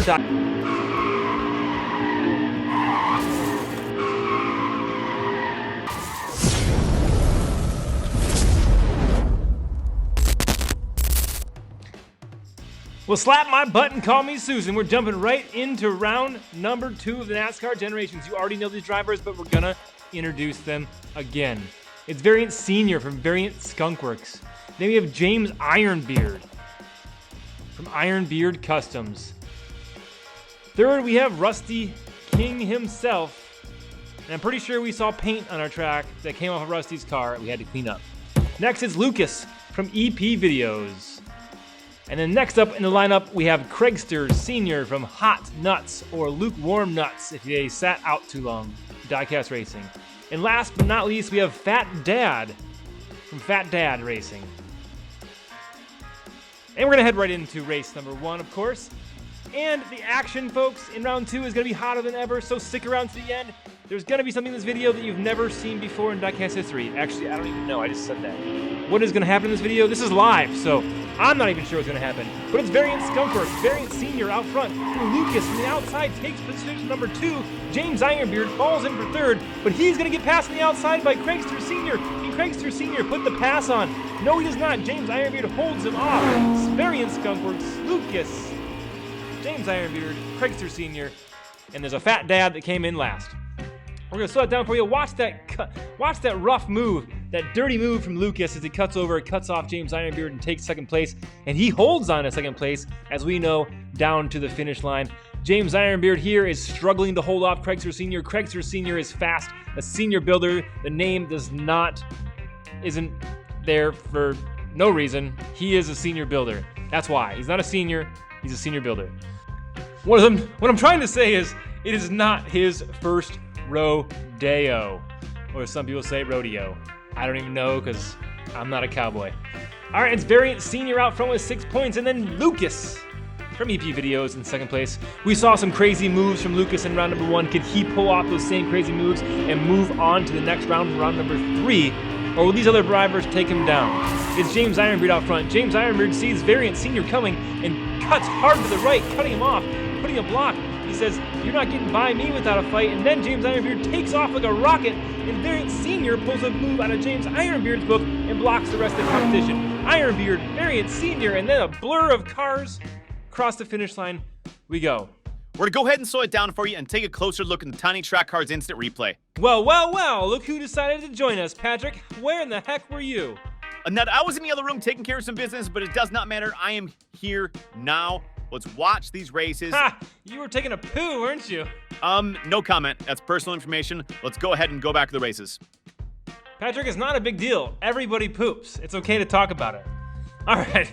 Back to the replay there, we see the sky cam shot, and this is a James Ironbeard show as he pulls the full first block and then down across the finish line he goes, collecting 6 points. That car is fast with those faster than ever wheels on it. It's Variant Senior out front with 12 points minus 1. This is 11, not 12. Now it's Rusty King in the pole position, Fat Dad behind him, and they're going to get pushed by Craigster Sr., I can tell you this. But this real show is on the outside where James Ironbeard, Variant Sr., and Lucas seem to be passing the inside lane. But Rusty King is putting up a fight. He's pushing Variant Sr., and now he's right in the tail of James Ironbeard. Lucas makes his way through the pack, and Lucas squiggles his way through the pack and takes second place. Look at that. From 6th place, far right outside lane, Lucas now moves into 4th place right here. He's on the tail of Rusty King. Rusty King takes the inside, so does Lucas, and then there's a battle between Variant Senior and Rusty King, and watch Lucas's move right here. He slingshots himself right in the inside of Rusty King, and then down to the inside, on the inside of Variant Senior, tries to make a move on James Ironbeard, but hits his bumper and takes second place. That right there is some skilled NASCAR driving if I ever saw it. If I ever saw it, that's it. 16 points for James Ironbeard. He's looking at first place. And folks, we have a new halftime show. It's kind of a weird variation of Beat the Busta, but the Busta brought a friend. It's Peach, driving a tank. The goal here is the Buster and Peach start in the back every single race. The order up front is shuffled. These are all random NASCARs that have already been eliminated from the tournament. And the goal here is to beat the Buster and beat Peach. If either one of those cars beats you, you're eliminated. Last man standing wins the halftime challenge. Here you see the Buster going inside on Speedball Herman. It's great to see him back on the track. But then Speedball Herman takes that position back and saves his life and moves on to the next race. There's Indy Rain coming across the finish line and Puff right there in that beautiful teal car. And then of course, you see right there, Speedball Herman is able to stay in it. They shuffle the order, and the Peach and the Buster are behind those cars. That Buster is heavy, folks. Let me tell you, that is a premium, and I may or may not have added weight to that. Also, Peach is in a tank. Tanks are heavy. I also put some lead weights in that. So, look out. It's Lily the dog getting shoved down the track. Who's going to win this battle? It's the Buster on the inside. Lily the dog is going to go home. Is Lily the dog going to hold off? Lily the dog gets eliminated, and the other 4 still move on to the next round. It's getting spicy out here in the halftime challenge. I feel bad right there for Lily the dog. She is getting doggy styled. She just got doggy styled. All right, into the next race. Now get your stuff together and stop giggling like a little schoolgirl. It's narrowing down to the last couple cars here of the last man standing Beat the Busta Peach is a Badass event. That's the official name. of this halftime show, which you will see in this video, and you'll also see in the next video. If you want to continue seeing Peach and the Busta race against these beautiful cars, let us know in the comments. And holy cannoli, Peach just knocks out Gravity Throttle Racing, that Speedball Herman Indy Rain, and now she's after Puff. Puff's out of it. And then this is right up here. This is Cloaked After Dark. Who is this? Yes, that's McTar. And holy cannoli, we thought everyone was going to be eliminated, but Peach goes flying off the track in a catastrophic crash. And luckily, one person gets to stay in this race. And we're going to go to a fourth Beat the Busta race here at the NASCAR Generations halftime event. Yeah, check this out. It looks like Peach's brains got a little rattled there. She bounced off the tiny track car's big O sign, which is, of course, next to the Spoolheads Racing sign, the unofficial sponsor of tiny track cars, because Russ at Spoolheads creates the most awesome track you could ever imagine in diecast racing history. And he's literally changing the industry for diecast racers. Spoolheads.com if you want to check out his track. Thanks so much, Russ, for working with me on all these amazing tracks here at Tiny Track Cars. You freaking rock. All right, it's Peach against, oh my gosh, Peach is on her lid. Now it's McTar and Indy Rain, but the Buster is on the move. The Buster's flying. Look out, everybody.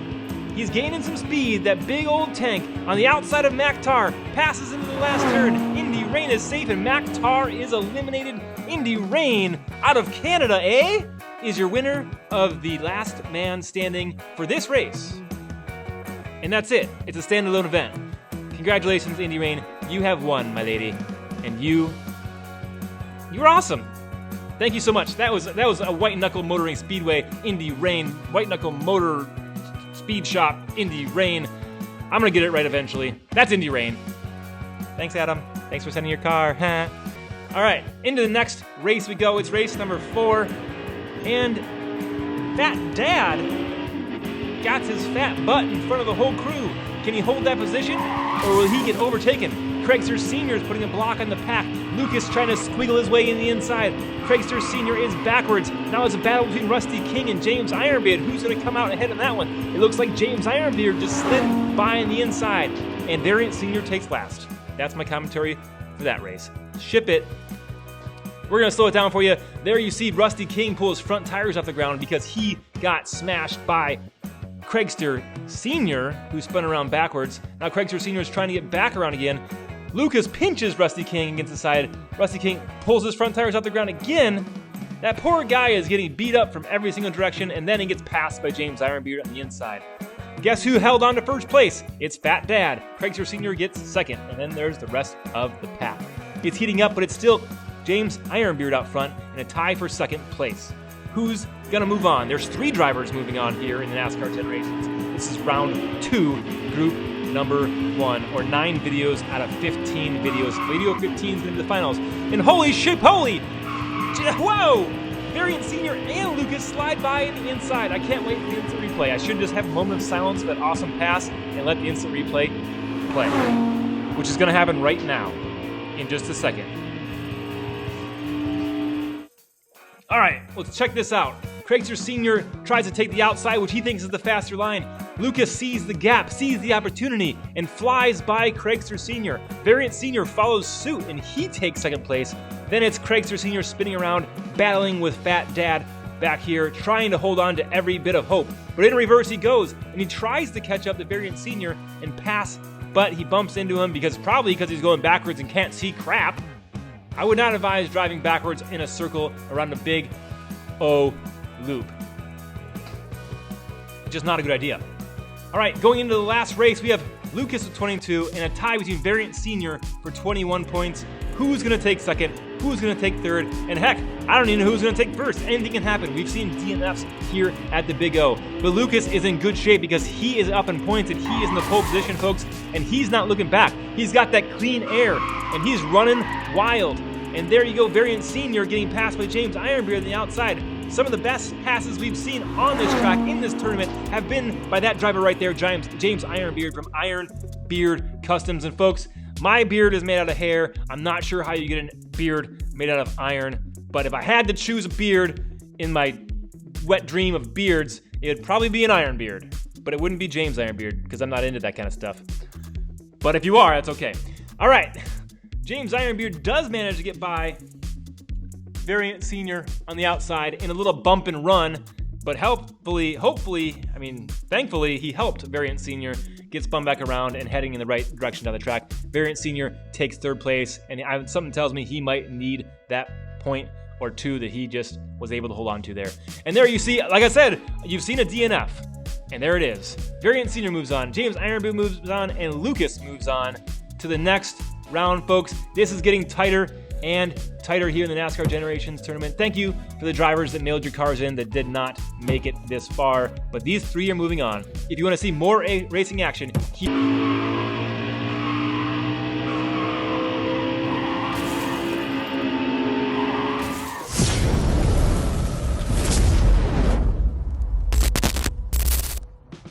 Hello everyone, I'm Nathan and I'm your commentator here for the NASCAR Generations tournament here for race 2 in group number 2, and we can see our 6 cars for today. So first we've got Dusty Miles racing for the Milestone Diecast racing team, and in our second spot we will have Arlo for the Arlo racing team, and in the third spot we will have Sneaky Bob, who's part of the Vapor Diecast racing.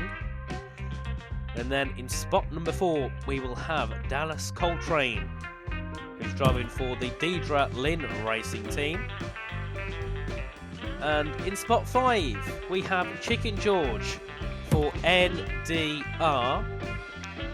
And in our final spots, we have Feral Patrick for the Feral Mods team. And of course, these cars here will be taking on, the top 3 will be taking on Variant Senior, James Ironbeard and Lucas in the next round, as we now get ready to see who will be facing those 3 cars as we get ready for race number 1 here, Group 2 here, round number 2. As we head our way down to the first couple of corners here, we can see Dallas Coltrane was in that leading position but drops back quite quickly, allows Dusty Miles and Arlo battle for the lead of the first race here. We can see already nearly over in this one, and Arlo seems to have the lead and will cross the line in first place, and Dusty Miles crosses the line sideways in second place. And we can see here is our instant replay, and Sneaky Bob does get sent completely sideways at one point as they head their way through around the long bend. And of course down to the final corner we do see Sneaky Bob again having a bit of a swerve over, and Dusty Miles as well hitting the barriers and Sneaky Bob pushing them over the line. And we can see Arlo leads away after the first race here, as we now get ready for race number 2 here for round 2, group number 2. And this time it will be Arlo starting ahead of Dusty Miles as we head our way through to begin the second race. And Sneaky Bob there looking to sneak up into second place, and Feral Patrick as well sitting there in third, and actually I think gets sent sideways as they head their way through the long bend. Of course, heading to the line now, Arlo will be taking another victory here ahead of Sneaky Bob, and Feral Patrick crosses the line to finish on the podium backwards, as we do see our instant replay here. So Arlo blocks off Sneaky Bob and keeps that first place. Here we do see Feral Patrick, I think, slightly, spin rain completely, and of course cross the line backwards and still managed to finish in third place. A brilliant job there by Feral Patrick, and of course you can see that gap open there. Arlo dominant so far in this group, and then we can see of course Dusty Miles followed by Dallas Coltrane, and then Chicken George right at the back of the field, and still Arlo leads away 6 and 6 after 2 races, puts them to 12 points, and we they're going to race 3 halfway through this event, and we have Sneaky Bob on pole position ahead of Arlo as we head our way through the first couple of corners, and Arlo being dropped back, completely being left behind by our top 3, and Arlo gets sent sideways. Feral Patrick goes fully round, so does Chicken George, and I think most of our cars will cross the line backwards at this rate. So Sneaky Bob takes the win, Feral Patrick in second, then we have Chicken George and Arlo, and then Dusty Miles and Dallas Coltrane. So 3 of our cars there finished backwards. So we did see, of course, a couple of cars absolutely clattering into the barriers. Arlo sending Chicken George round, and Arlo, I think themselves nearly got sent round, and Feral Patrick spinning round on their own, heading down that back straight. And of course, still came home to finish second place in that race, and Sneaky Bob taking the victory there. We'll see how that affects the standings very shortly, as we did see, I think, there we are, yet again. Dusty Miles and Daz Coltrane right at the rear of the field, and it's going to be drawn on 15 for Arlo and Sneaky Bob at the front, and then 10 points as well for Feral Patrick and Dusty Miles as we get into our last man standing event. So 6 cars eliminated from the tournament versus Peach in a tank and the Ghostbusters car. Any car that Peach or the Ghostbusters car overtake gets eliminated, and we'll see who the last man standing will be. And already 3 cars have been overtaken as we head our way to the line, and actually it's only going to be 2 remaining for race number 2. As we can see there, Peach crossing line 3rd, overtaking 4 of the eliminated cars. So you can see it'll be number 63, and then our silver and orange car, I think that's 618 it says, will be battling for the last man standing. Who will come out as the last one standing? As we see them, they will head across the line. Yes, 4 cars being eliminated, and our Ghostbusters car finishing last in that one. As we get ready here for race number 2 in our last man standing event, 63 versus 918. Sorry, there we are. The number upside down as we head our way through the first lap here. Of course, you can see Peach already pushing the number 63 through, the 918 being pushed wide there by 63. Gets sent completely around, and the Ghostbusters car here looking to make a move. Peach absolutely stops the 63 from making any moves, and we can see there it will be the 63 which gets eliminated, and 918 will take the last man standing championship there. Of course, Peach and the Ghostbusters car working very well to stop many cars from finishing ahead of them. And of course 63 got pinched there with the barrier and Peach, and couldn't do anything there to stop the Ghostbusters car from going all the way around the outside and taking that second place there and eliminating number 63. So our little silly half-time race is over, and we head back into the main groups here for race number 4 now. Group number 2. Feral Patrick and Sneaky Bob are our leaders here as we head our way through on the opening lap now. Chicken George looking to jump up into second place, fighting here with Sneaky Bob, and actually gets blocked off there by Sneaky Bob and allows Arlo and Dusty Miles to try and fight it. And Dallas Coltrane still at the rear of the field, and Chicken George gets sent sideways and is being pushed to the line. Feral Patrick wins, and Chicken George gets 3rd place after being pushed by our back 3 cars. So we see here Sneaky Bob does move over, cuts Chicken George off, heads into the barriers, and here we do see in a second the moment where Chicken George does get sent sideways, and that then leads Dusty Miles and Arlo to push Chicken George to the line. So Feral Patrick ahead of Sneaky Bob, ahead of Chicken George, and then I think Arlo just about getting that 5th place there. So now Sneaky Bob leads ahead of Arlo, and then Feral Patrick in 3rd place as we head now to our penultimate race of the event. Chicken George and Feral Patrick both fighting for a 3rd place spot. Both start 1st and 2nd here. Sneaky Bob in 3rd, and it's all starting to fall apart here for Arlo. Hasn't had the best results in the past couple of races as Chicken George, I think they're leading the way. Yes, Feral Patrick goes right round, and we do see Sneaky Bob being sent sideways, actually being pushed to the line again by our 3 cars at the back, who actually are the same 3 cars that were at the back earlier on. So Chicken George wins. We have Feral Patrick in 2nd place, and Sneaky Bob taking 3rd, and very sneaky indeed there, blocking all the cars behind from making a move and jumping into our final podium spot. So we do see Feral Patrick again shortly spin around completely up the hill there, a complete 180. Chicken George just flies away, and of course Sneaky Bob gets pushed to the line by the 3 cars at the back, which is the exact same as before: Arlo, Dallas Coltrane and Dusty Miles. Of course you can see very far back from the others at a very slow speed, being pushed all the way to the finish line, and that really does change up the standings here. Arlo's going to have a lot of work to do in the final race as we get ready to see the standings, as Arlo just about claims 4th there ahead of Dallas Coltrane, and well, he's now under real pressure here as we do see Sneaky Bob lead Feral Patrick leading Arlo. So we now head into our final race of the event. It's Chicken George who leads ahead of Dallas Coltrane. Feral Patrick following through here. Arlo as well, looking to try and make some moves. He's 6th at the moment. That's not where Arlo really wants to be. There's yet again more cars being pushed around. Dusty Miles this time being sent backwards as we head our way through. And I think yet again it'll be Chicken George that wins. Feral Patrick in 2nd. Dallas Coltrane finishing in third. So back to the instant replay. So, poor start there from Dallas Coltrane. Does allow multiple cars to try and go around the outside, but can't quite make the move work. We do see Dusty Miles being sent sideways, gets sent fully round. Arlo tries to sneak up the inside. As we do see Farrell Patrick lead the way in second place, and then Chicken George, of course, taking that win. And Sneaky Bob finishing last. So, our top three is going to be Farrell Patrick, Sneaky Bob, and Chicken George. Unfortunately, Arlo won't make it through. So, let's see the cars facing Variant Senior, James Ironbeard, and Lucas. It will be, of course, Farrell Patrick, Sneaky Bob, and Chicken George. And of course, guys, if you want to see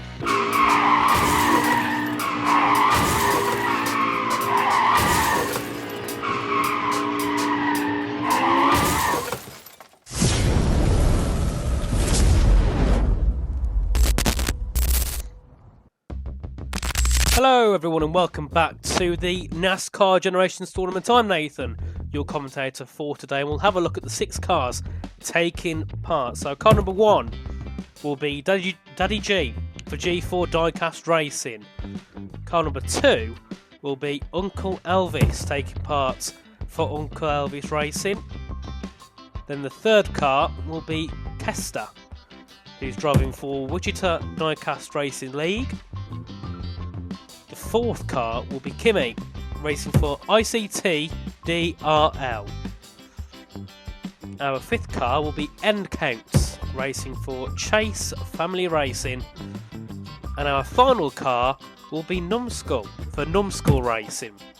As we shortly get into the action for our first race of the event, of course, the top 3 will go into the next stage. Of course, 6 races to decide that, and this is the first one of them all. We can see, so head their way down to the first corner. Uncle Elvis is in that top position at the moment, looking to lead them away. Daddy G following in just behind. You can see all the cars having slides around, and our leader goes completely around, and luckily does get caught up there by the 24, gets spun back around the number 42 there, goes completely backwards, and you see all the cars cross the line very quickly in succession. And Uncle Elvis was one that led the way there, ahead of Daddy G in second, and of course you could see Elvis got spun halfway around, the 24 came around, collected him, spun him around halfway again. Of course you can see there End came right at the back, nowhere near anyone in this battle, and in the end you can see Daddy G drop back down to 5th place, so dropped all the way down the field. As we do see the cars cross the line, and 2 of them there crossing the line very, very closely together. And then of course End Counts at the back. So Uncle Elvis leads the way here ahead of Kimmy, who got 2nd, and then of course Numskull finishing in Numskull finishing P4. Kester finished 3rd place. And now we have Daddy G ahead of Uncle Elvis again as they head their way through to begin this second race, and looking to go through. There's Kimmy looking to try and take another 2nd place here. End Count is in the top 3 place as well. Gets spun completely around, allows Uncle Elvis through. And we see further back as well another car. I think that might be Kester going all the way around, and will still come home in a P5 spot. Let's have a look on the instant replay. What happened in this race? So of course a good start from the top.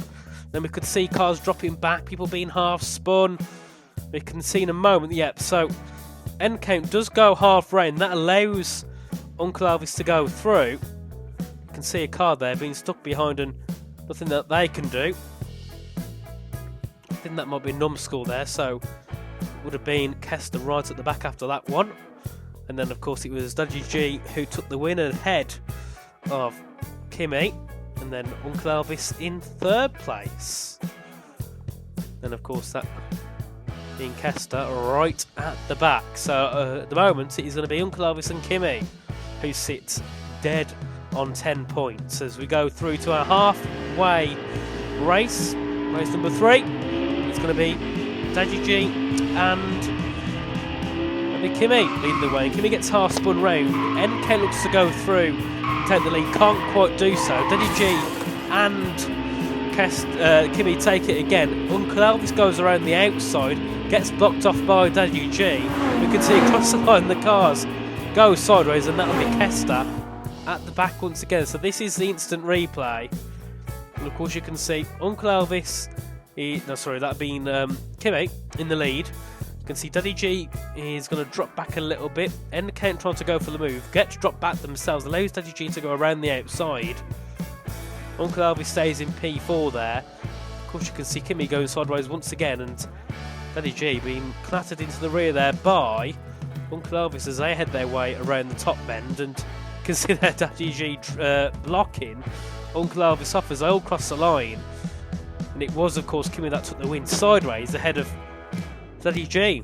That took second sideways, so it's going to be Kimmy that leads the points here on 16 to Uncle Elvis on 14, and then of course Daddy G on 13 points in third as we now head on to race 4. And it'll be End Counts leading the way ahead of Kimmy as they head their way down to the first corner once again, and End Counts has a really good start here. Of course, then gets spun halfway around. Daddy G and Kimmy looking to try and battle there. We have as well Kester looking to get involved. Kester goes up into third place. Kimmy looks to take the win, to be End Count in second and Kester in third place. After race number 4, we'll see the replay here. So of course a brilliant start there originally by NK, but of course Kester obviously coming in behind me, Hutzel as well. That being Kimmy looking to close up and make some moves, and Daddy G as well, all staying very close together to try and capitalise off it. Of course you can see there, that's where NK goes round, and that was where we saw Kester trying to find a move but couldn't quite do it, and you can see there NK crossing the line sideways, and unfortunately Uncle Elvis finishing P6 in that race drops down the standings now as we go to our penultimate race of the event. It's going to be Kester and NK at the front as we head our way to the first corner. We've got Kimmy in third, we've got Uncle Elvis at the back once again. Of course needs some points here at this moment if he wants to try and keep himself in that top 3, as we do see Kester going round, Daddy G goes round as well. And Numskull here is going to take this by the biggest margin we've seen yet. A brilliant one, and then what's happened behind? Because no one seems to appear. So Daddy G crosses the line in third, just about. The others follow in succession. What a weird ending to the race that was. We'll see on the replay if we can see what happened there. So, of course, we saw Kester going round, Numskull trying to fight his way through. I think we'll just pop it up the inside. Does do so. So Daddy G goes up into P3. He tries to make a move past Kester. Gets spun round on the bend, and of course that loses you so much momentum. And the others got collected into Daddy G there as well as they headed their way through. So that's why they all come across the line so slow. They lost all momentum on that bend when Daddy G went sideways. As we see them obviously in much long time. There we are. And Daddy G actually stops pretty much on the finish line. I don't think the full car goes over it. You can see, yeah, like half the car goes over the finish line and the others push him to safety. Very interesting ending there. Of course, Kimmy still leads away ahead of Daddy G and Uncle Elvis in third, but Kester and Numskull are only 2 points back off third, so this is a really important final race to see who goes through to the next round. So it's going to be Numskull and Kester that start first and second as we head our way through. And of course Uncle Elvis looking to get involved, Daddy G as well looking to get involved. We see at the back Kimmy, that's not where Kimmy wants to be. End Count there having their battle for P5. As we head to the line, Numskull wins ahead of Uncle Elvis and ahead of Daddy G, and I think that might be what secures it here for Uncle Elvis to get that final third spot and go through to the next stage. So Kester, who was looking to try and take a P3 spot, unfortunately didn't finish higher than Uncle Elvis, so couldn't take that P3 spot in the end. Of course needed to finish 3 positions higher to take that third spot away, and I think the same also went for Numskull, who obviously finished 1 place higher.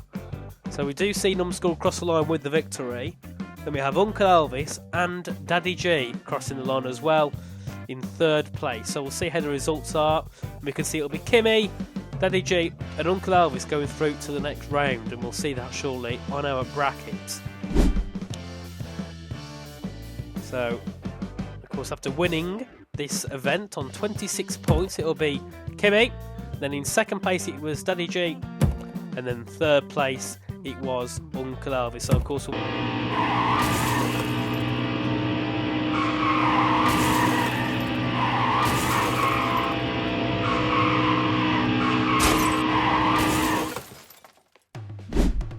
Hey y'all, welcome back to NASCAR Generations. It's Ned, your announcer, sometimes. Nathan's been doing a great job, but I'm filling in because he's just a little bit under the weather here in Group 2. Sorry, Round 2, Group 4. First up, we have Ray Sugar. Next up, we have Big Poppy rocking the Buzz Lightyear to infinity and beyond. It's like Bed Bath & Beyond. Then we have Marco Polo in that beautiful number 76. That's backwards because we flip these cars to make them go on the right-hand side of the bracket. We did not photograph them that way. And then we have Giorgio from G-Force Diecast Racing. Fifth in this group, we have none other than Seattle native Summer from Grumpy Cloud Racing. And last, rounding up this group in the sixth position, we have the Papa Pugsley himself from Man Child Motorsports. Go ahead and check out his channel on YouTube. It's pretty cool too. All right, we're gonna head straight into race number 1. It's group number 4 of round 2. Only 3 of these drivers will move on. Did I say group 3? It's group 4. Either way, it's group 4. And Big Poppy leads the pack. It's Ray Sugar right behind him. Then 3, 1, 4. Marco Polo rounding up the inside lanes, but it's Poppy and Poppy and Ray Sugar taking off. But there's a battle between Giorgio and Summer. Whoa, Ray Sugar's backwards and Summer passes in reverse. Marco Polo hits Ray, but it's Big Poppy across the line first. Summer second, Ray Sugar third. Marco Polo, Giorgio, Man-Child, Motor, Sports, Papa Pugsley in last place. Taking 1 point, but 1 point's better than 0. Let's go ahead and watch this action right here. Summer tries to cut off Giorgio on the outside so he does not get past. She gets spun around backwards, but Ray Sugar at the same time drifting sideways through the turn. Here comes Summer in reverse, getting pushed by Marco Polo. Gets by on the outside, but Marco Polo hits Ray Sugar. Unfortunately, does not make it by, but it's the awesome pass by Summer, picking up 1 extra point there. And folks, it's gonna come down to the wire right here in group number 4 of round 2. Every point matters. And across the finish line here, 5th and 6th place go to Giorgio and Papa P. There you go, Marco Poppy, Big Poppy Polo. Big Poppy leading the pack as we head into race number 2. It's Ray Sugar in that beautiful gold car in the pole position. Why am I singing? Marco Polo and Papa Pugsley falling back, allowing Big Poppy at the outside to take advantage. Summer takes advantage. Does Giorgio get by as well? Giorgio and Marco Polo battling side by side. Marco Polo inches out in front, but now there's a pileup. Giorgio gets by Marco Polo, but now Marco Polo's by Giorgio. Now they're side by side. And then Papa Pugsley bumps Giorgio. The battle ends with Giorgio winning against Marco Polo, but that's not the real action. The real action was up front. Let's see who took the win in race number 2. We saw Big Poppy up there, we saw Summer up there, but here's the battle right here. Who's way up in front? Is there someone way up in front? There's 2, 4, 5 cars. Who's way up front?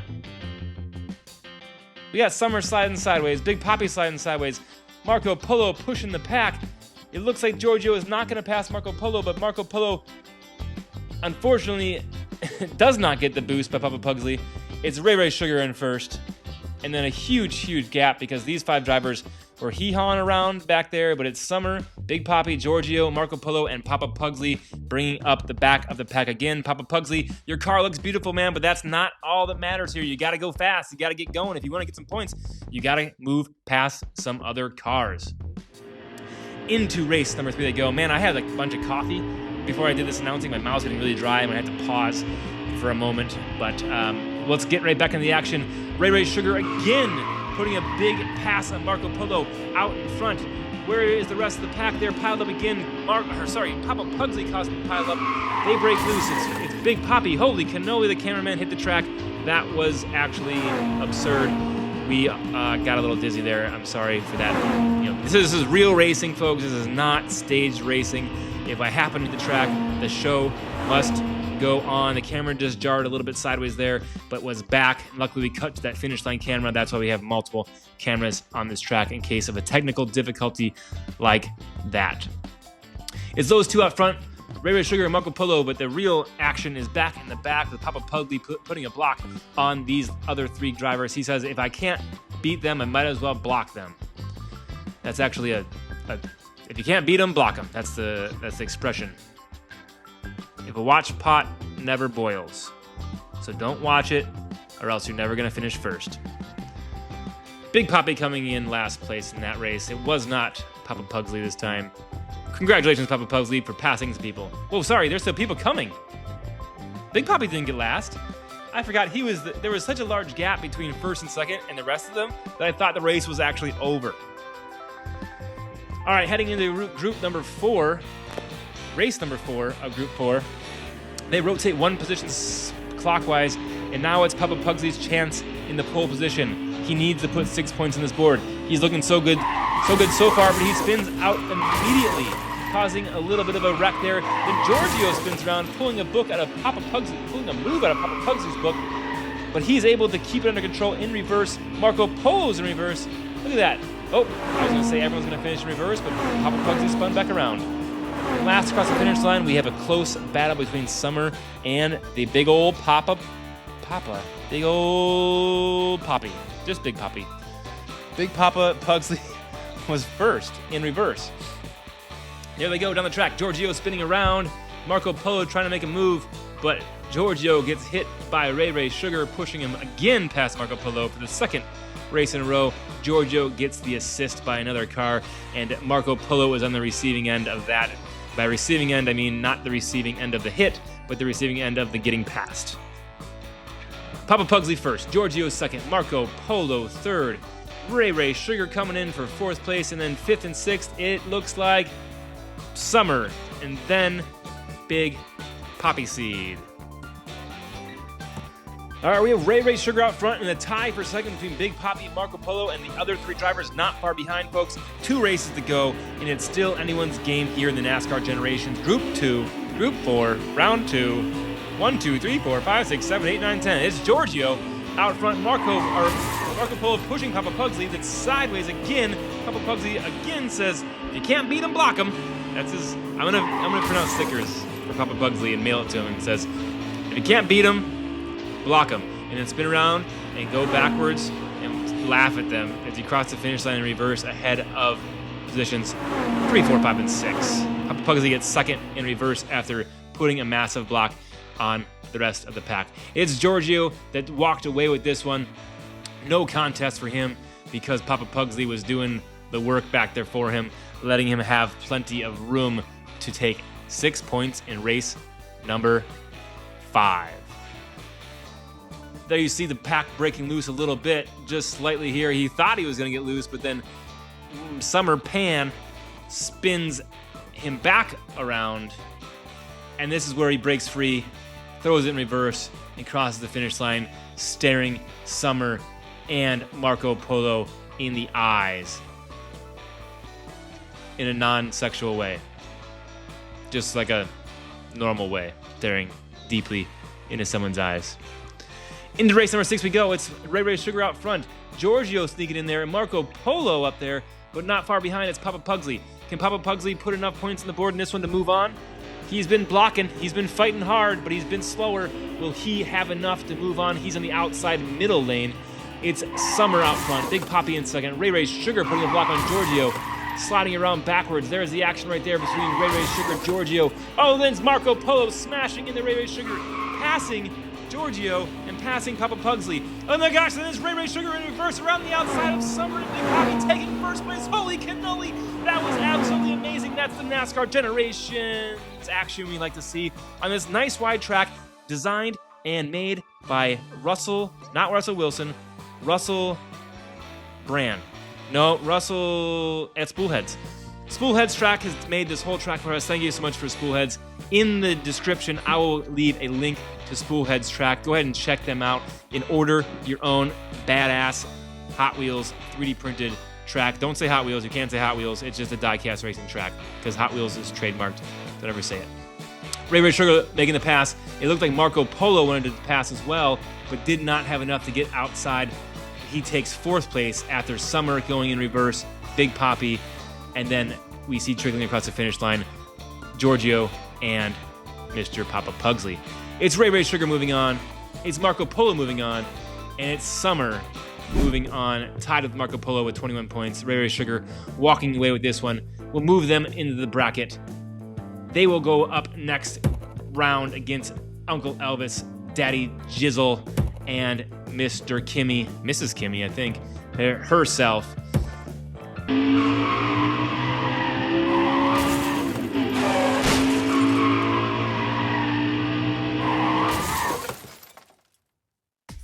Hello everyone and welcome back to the NASCAR Generations tournament here for our first group of round number 3. We're getting closer and closer now to that final, and in the first car we do have Lucas from EP Videos. In our second spot we do have James Ironbeard from Ironbeard Customs. In our third car we have Variet Senior from Variet Skunk Works. Then in spot number 4 we do have Feral Patrick from Feral Mods. In our 5th spot we have Sneaky Bob from Vapor Diecast Racing.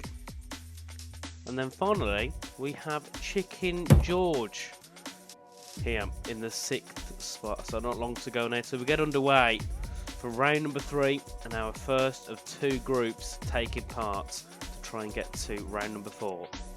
And we'll see what sort of action we'll get today. So here we are, race number 1, round 3, group 1, let's go. So it will be Sneaky Bob at the front with Variet Senior as we get our way underway. And then we do have James Ironbeard and Chicken George as well sitting just behind, looking to close in as well. Ooh, a bit of a slide there, and Sneaky Bob sneaks his way up into the lead. And we do see as well Variet Senior still keeping on to second place quite comfortably as we head across the line, and it was Sneaky Bob which took that first race victory. So we'll have a look here then. So we did see Sneaky Bob drop back a bit, but as we head our way around we see Sneaky Bob go back up the inside. Both of them end up going sideways, and just Sneaky Bob had a bit of a better exit.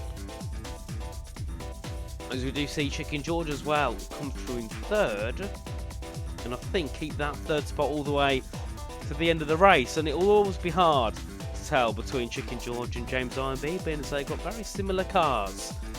But as we do cross the line, it was of course Sneaky Bob ahead of Variet Senior, and then Chicken George in 3rd place. So as we now head on to race number 2, let's see, can Sneaky Bob keep that championship lead or this little group lead at the moment? So we do see it will be James Ironbeard and Variet Senior leading the way. Then we have Lucas there, tucked up the inside and actually jumping up into 2nd place already. As we do see Feral Patrick as well looking to get involved here for 3rd place. And we do see James Ironbeard still on the outside. A brilliant battle we got here between James Ironbeard and Lucas, who of course was both in 2nd in their round 2, group 1. And we'll see here. Let's have a look. So of course you can see James Ironbeard having a slide, Variet Senior pushing him through, Sneaky Bob sitting there behind, and then also Feral Patrick look to get involved and start pushing people through. Brilliant job here by Lucas and James Ironbeard, who, as I said before, yes, topped their round 2 group. I believe they was in group 1 for that one, so they topped that group, and well, they're looking to do it here in group 3 for race number 2. As unfortunately we do see Chicken George cross the line pretty much in last place as we head underway for race number 3, group number 1 here. Here we go. Let's see. But this time it is Lucas and James Ironbeard that lead the way. The 2, that's that 1st and 2nd last time out. We do see Feral Patrick up the inside looking to make a move. We do see James Ironbeard being jackpot there by Feral Patrick. Sneaky Bob goes through to 3rd place. Senior dropping back, and so is Chicken George. What's happened there to James Ironbeard? The span round to the 180. Sneaky Bob goes through and takes 2nd place after that one. Let's see here then. So Of course, Lucas just pulls away here. A brilliant start to the race. James Ironbeard gets jackknifed there by Farrell Patrick. Variazzini's on the outside. I think he gets clipped into the barriers slightly there. Yeah, by Farrell Patrick. That allows Sneaky Bob to go up the inside. Let's see who finished third, because it was a close one to the line, of course, to continue on, and not been a good couple of races here for Chicken George. Has finished last, I think, yet again. So Lucas wins the race comfortably ahead of Sneaky Bob, and then it would be James Ironbeard just ahead of Farrell Patrick. So, yep, there we are. That's the result. So Lucas and Sneaky Bob sit on 14. James Ironbeard sits in joint second/third on 12. As we have here our last man standing, half-time racing. Here we go, and of course, the top 6 have got to stay ahead of Peach and the Ghostbusters car, otherwise they are eliminated. And we'll see which is the last car standing, or last man standing. So at the moment, one car has been overtaken by Peach in a tank. And actually, it looks like for Ned are all looking to survive, because Peach is being blocked off there. The Ghostbusters car will look to go through. This is one. So we go again, and very tactical there by that yellow car. The number, I think it says number 7, 97, holding up Peach in a tank and letting everybody else pull away and not have to worry about being eliminated in the first race. So we'll be going again with 5 cars in this one. Of course, you can see there blocking off Peach, and the Ghostbusters car just flew around the outside, got past the 97. Who unfortunately will be eliminated from this one. And it was very close, wasn't it, to the end there, just about getting through. So we all cross the line. I mean, they get ready for race 2 here in our half time. And here we are. Let's see which of the 5 cars will go through to possibly a third race, or maybe it can all be done here as we work our way through. Still see there, Peach stuck behind, does get past the 53, so that's 4 cars remaining. Can Peach catch up on the next car? It's going to be close, but not really got that much power, and you can see just getting to get again by another slow car, and 4 cars make it through. Let's see here then. So yeah, the 53 gets spun around and overtaken by Peach, and then the 49, you can see, does a 180, and then Peach slams into it, so Peach loses a lot of momentum. You can see there, slams into the 49 and has no momentum to carry on, and 4 of them cross the line ahead of Peach there. We can see there, of course, the 53 being the last car in it all, as we have race 3, and I presume this will be our last one. We can't keep going much longer, surely, can we? With our last man standing events, and Peach off to a good start, gets past 1, gets past 2. Of course, that's with the 49, and the car, which I can't read the number of. I think it says 0 on it. Car 0. The 77 gets overtaken. That leaves just 1 car, the 44. And of course, if Peach car, yeah, there we are. So that will be the 44 taking the last man standing events. Of course, you can see there 0, 49 and 77 all got overtaken, meaning there was only 1 last man standing, and that was the number 44. Of course, that ends our little silly half-time break as all the cars get ready for race number 4 in round number 3, group number 1. As we still just watch to the end of this replay, of course, the 49 did try coming back, but nothing they could do, and there we are.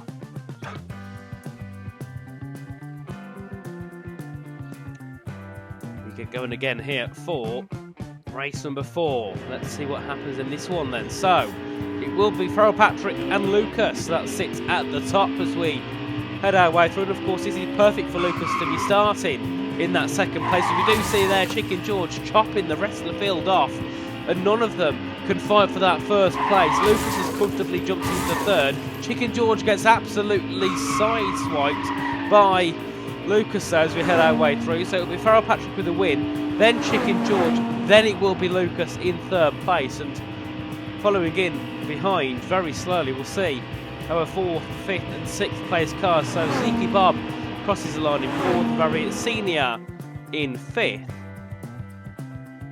And let's see where James Ironbeard is. Don't think James Ironbeard made the end there, which is very unfortunate. So let's see Feral Patrick runs away with it as we do see Lucas sideswipe Chicken George. That then sends Lucas halfway around and then blocks off the 3 behind. And I'm curious to see what happened to James Ironbeard, who of course for some reason didn't cross the finish line in that one, and that's where we saw that massive slam into the rear of Chicken George there by Lucas. So we head our way around, and then this is where we do see Feral Patrick taking the win. And of course slowly behind we have Chicken George and Lucas, who were both going pretty much sideways as they was heading up to the line. And then of course we will shortly see, I think it was Sneaky Bob first, crossing the line in P4. Let's see. Does my memory serve me correct? It does. Sneaky Bob finished in 4th place. Then we had Variant Senior, and I don't think James Ironbeard made the line. I think his car must have flipped or something. Yeah, you can see 0 points scored to James Ironbeard. So Lucas tops the standings ahead of Feral Patrick and Chicken George after our first 4 races, as we head into the penultimate race, race number 5. It will be Chicken George who leads Feral Patrick here as we head our way through to the first couple of corners. A brilliant start from our cars who started at the inside. Variant Senior looking to try and get involved as well. Puts Feral Patrick on. Sneaky Bob there up the inside. Lucas looking to try and fight back, and Sneaky Bob for now does keep second, but a massive slam there into the side. Lucas takes 2nd place, and of course it was Chicken George there with the victory. Very, very chaotic one there. Of course, we did see Lucas absolutely smash into the side of Sneaky Bob and take 2nd, but this is a start, of course. A good start from Chicken George. James Ironbeard, who was really a front runner at the start, drops all the way back to P6. And then we see, of course, Lucas look to try and get ahead of Sneaky Bob as they all head around the big bend. We can see Sneaky Bob on the outside.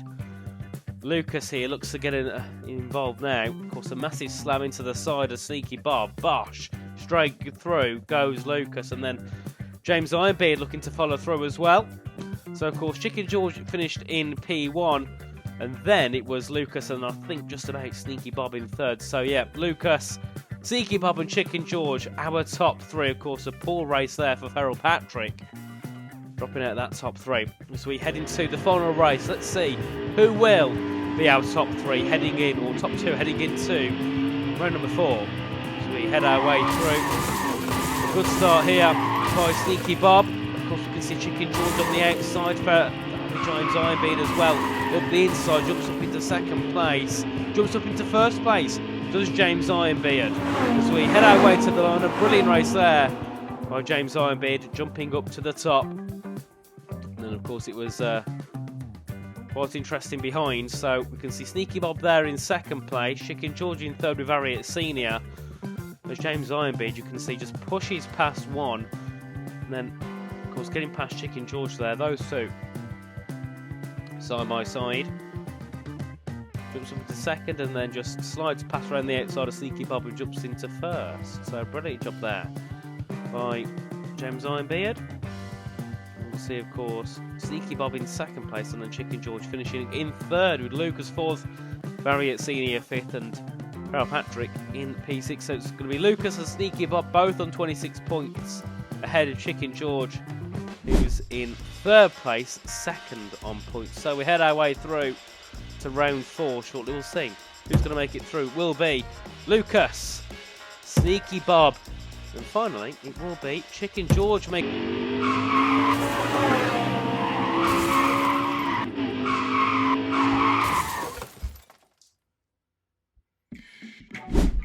Welcome back to NASCAR Generations. This is round 3, group number 2. We find out the 3 drivers joining Lucas, Sneaky Bob, and Chicken George in the finals. First up in the number 24 car, it's Kimmy, not William Byron. Next up, we have Daddy G from G4 Diecast Racing, rocking the number 4 in those Mario Kart fast tires. Next up, we have Uncle Elvis from Uncle Elvis Racing, and since we're mentioning wheels, his wheels don't match. Next up, we have Ray Sugar, someone we did not see coming, but he is fast and he's made some rad passes. 5th in this one, we have Marco Polo, he's low, he's fast, lower center of gravity has done well for him in this tournament. And last up, we have Summer from Grumpy Cloud Racing, the number 22, of course, backwards because we flipped those cars for that side of the bracket. We're gonna head right into round number 1, and we do have a halftime show for you today. It is Beat the Busta, aka Busta and Peach, but we'll get to that after 3 rounds of Diecast Racing. We go green in race number 1. It's Kimmy out front, Daddy G following close behind. Uncle Elvis in that lane. Kimmy takes the outside, and Daddy G takes the inside easily and takes that first spot away from Kimmy. But Kimmy's not giving up. She's battling back, but Daddy G pulls away. Into the last turn they go, and Daddy G makes an epic pass and adds 1 point to his score because he started in the 2nd position. And he's going to need passes like that if he's going to move on to the finals. Look at that. Kimmy wanted to take the outside. Daddy G takes the inside. Ray Sugar trying to follow Kimmy on the outside, but Kimmy is unable to get enough speed to pass Daddy G on the outside. Daddy G closes the door right there. Kimmy tries to take the inside, but Daddy G says, nope, I got this long Chevelle. That's a Chevelle, right? Long Chevelle, and I am not going to let you by, and I'm going to put my foot on the gas. Put some gas on my foot and let it on fire. Woohoo! Put my foot on the gas. All gas, no brakes. In the race number 2, we have Daddy G out front, Kimmy in 2nd, Ray Sugar in 3rd with 4 points. They rotate 1 position clockwise. It's Daddy G in the pole position, Uncle Elvis behind him, Summer following in that 3rd position in the inside lane. Daddy G way out in front. But the battle between Uncle Elvis and Kimmy is heating up. Uncle Elvis spins sideways. Ray Sugar hits Kimmy. But look at Marco Polo on the outside, passing them all. Marco Polo passes 2. Can he pass 3? He does not get by Uncle Elvis. Whoa! Ray Sugar hits the barrier and flies off the track. Holy cannoli, that's a DNF for Ray Sugar. You hate to see that happen. That young lad has done so well up until this point in this tournament. You hate to see him fly off the track like that, but we're going to watch it in slow motion again and see what happened. It looks like that was Peach's fate back in the halftime show a few races ago. Too high in that turn and clipped the sign and flies off the track to the inside. Marco Polo is the highlight of other than the wreck. Marco Polo is the highlight of this replay, passing Ray Sugar and Kimmy on the outside, trying to get by Uncle Elvis, but does not. And watch right here. It looks like Kimmy pushes Ray Sugar to the outside, and as Ray Sugar tries to pass, and Ray Sugar flies off the track and clips that barrier and flies off and gets a DNF. Not looking good for Ray Sugar with a 0 on the board, but that, folks, does not mean he is out of it. It's Daddy G on the outside lane looking like he's going to pass. Yes, he does get by Uncle Elvis. And on the outside, Kimmy tries to pass Uncle Elvis. Kimmy gets by Uncle Elvis. Kimmy gets by Daddy G. Uncle Elvis spins around. Ray Sugar gets tangled up with Uncle Elvis back there, but it's Kimmy putting down one of the fastest laps we've seen to date. Not even coming from the pole position, coming from the 3rd place. I don't even know what place that is. It's the outside center lane. You very rarely see that many passes from the outside lane, not front position. But Kimmy does it, passes Daddy G, passes Uncle Elvis, and puts 6 points on the board here in race number 3 before we head into the I don't even know what I'm saying. Awesome epic halftime show. That's what I wanted to say. I'm glad it came out. We're not retaking it. We're doing it. And 17 points for Daddy G, 14 for Kimmy, Uncle Elvis is 12, and 7, and 5 for the rest of the pack. But the rest of the pack gets pole position in the second half, so anything can happen here in this. Oh my gosh, there's no halftime show. I'm so sorry. I didn't film this. This isn't even my channel. I just show up for the awesome commentary. That's actually kidding. I do it all. All right, let's commentate instead of talking about nothing. But sometimes maybe that's a good change of pace. I'll just shut up for a little bit. All right, in this one we have a lot to unpack here. Marco Polo tries to make the move on Daddy G on the inside, bumps into Summer just slightly, does not get by, then Summer tries to block Daddy G. Marco Polo takes the inside, is able to get by Daddy G. Is Kimmy able to get by Daddy G as well? No, Marco Polo slows back down and Daddy G passes back on the outside, but Marco Polo takes the inside again on Daddy G and passes right back. And now Marco Polo passes Summer and moves up another position. that was some awesome movement there by Marco Polo, putting 5 points on the board, and he's gonna need it, folks. In the race number 5 we go. Of course, we do have no halftime. I'm sorry about that. I built that up for absolutely nothing. This time Marco Polo is out in front. Will he be able to put 6 points on the board? He's gonna need it if he wants any chance of moving on in this group. Marco Polo is absolutely gone because Ray Ray Sugar is spinning around backwards, blocking the other 4 cars from progressing down the track. And now he's in reverse, and Summer is blocking Kimmy, Uncle Elvis, and Daddy G. It's Marco Polo across the line for first place and 6 points. And then we have Ray Ray Sugar, Summer, Kimmy, Uncle Elvis, and Daddy F. No, it's Daddy G. Let's watch this replay there. Ray Ray Sugar decides that he needs the points. He may not be fastest, but he's gonna block these cars. I think he watched a little bit too much of Papa Pugsley in a couple rounds ago. He says, I'm just gonna block these cars instead of going faster and get my 5 points that way instead of going faster like clearly Marco Polo is. Marco Polo is absolutely flying out there. Daddy G is in the last place position. It's Uncle Elvis right in front of him, but in reverse.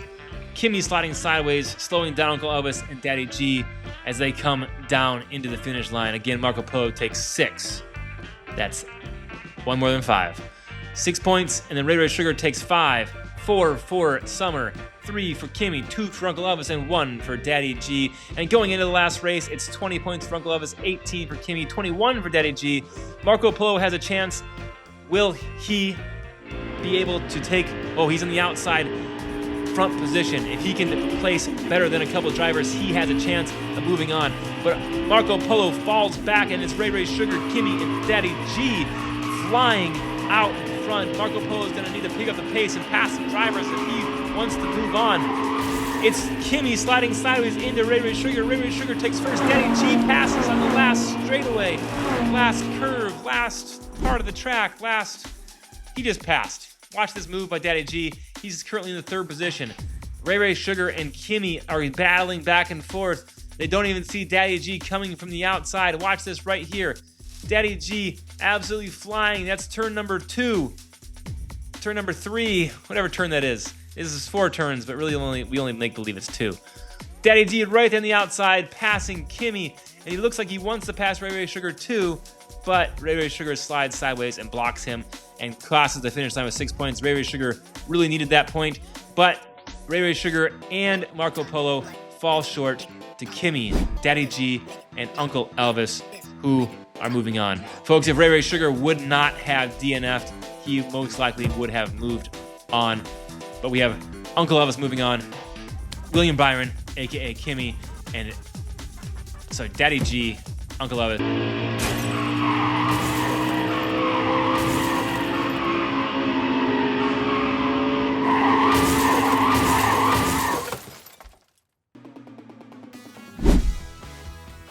Welcome back to NASCAR Generations. We have the finals. Yes, the last 6 cars. The finals of the NASCAR Generations tournament is finally here, and there's 6 drivers. We meet them right now. It is Lucas from EP Videos in spot number 1. Next up in that pretty purple car, we have Sneaky Bob, the sneakiest of ever. Sneaky Bob from Vapor Racing. And then we have Chicken George from NDR. Did not expect that long, wicked car to be in the finals, but it is, and we're happy he's here. Then it's Daddy G from G4 Diecast Racing, rocking the Mario Kart wheels. Will he take it all, or will Kimmy take it? Number 24, aka William Byron. Maybe, we don't know. Maybe it's Kimmy. She's had a good tournament thus far. And last but not least, in the Purex car, it is Uncle Elvis from Uncle Elvis Racing. We're gonna head straight into race number 1, folks, and let me tell you, we do have a halftime show for you this one, and it's gonna be awesome. Just kidding, we don't. It is 12 laps of awesome NASCAR action. 12 laps, yes, we're racing double. These cars will shuffle around each individual race and then shift again at the halftime to make sure everyone races against everybody. And whoa, Daddy G is up on the curb, but out front we have Kimmy taking race number 1, Daddy G in second. Here comes Sneaky Bob and Lucas.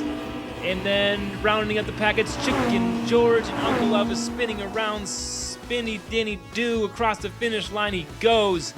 We'll watch that replay because I was talking for the first half of it. It's Lucas on the outside trying to pass Kimmy.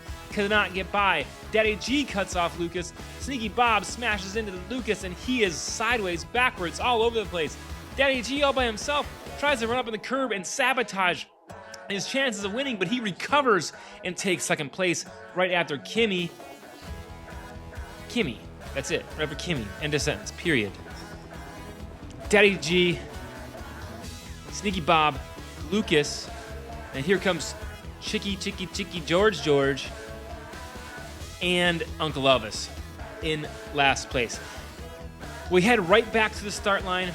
It's Kimmy in first. We head back to the start line and rotate one position clockwise. And in the pole position now, we have Daddy G, followed by Uncle Elvis, and then Chicken George in the back.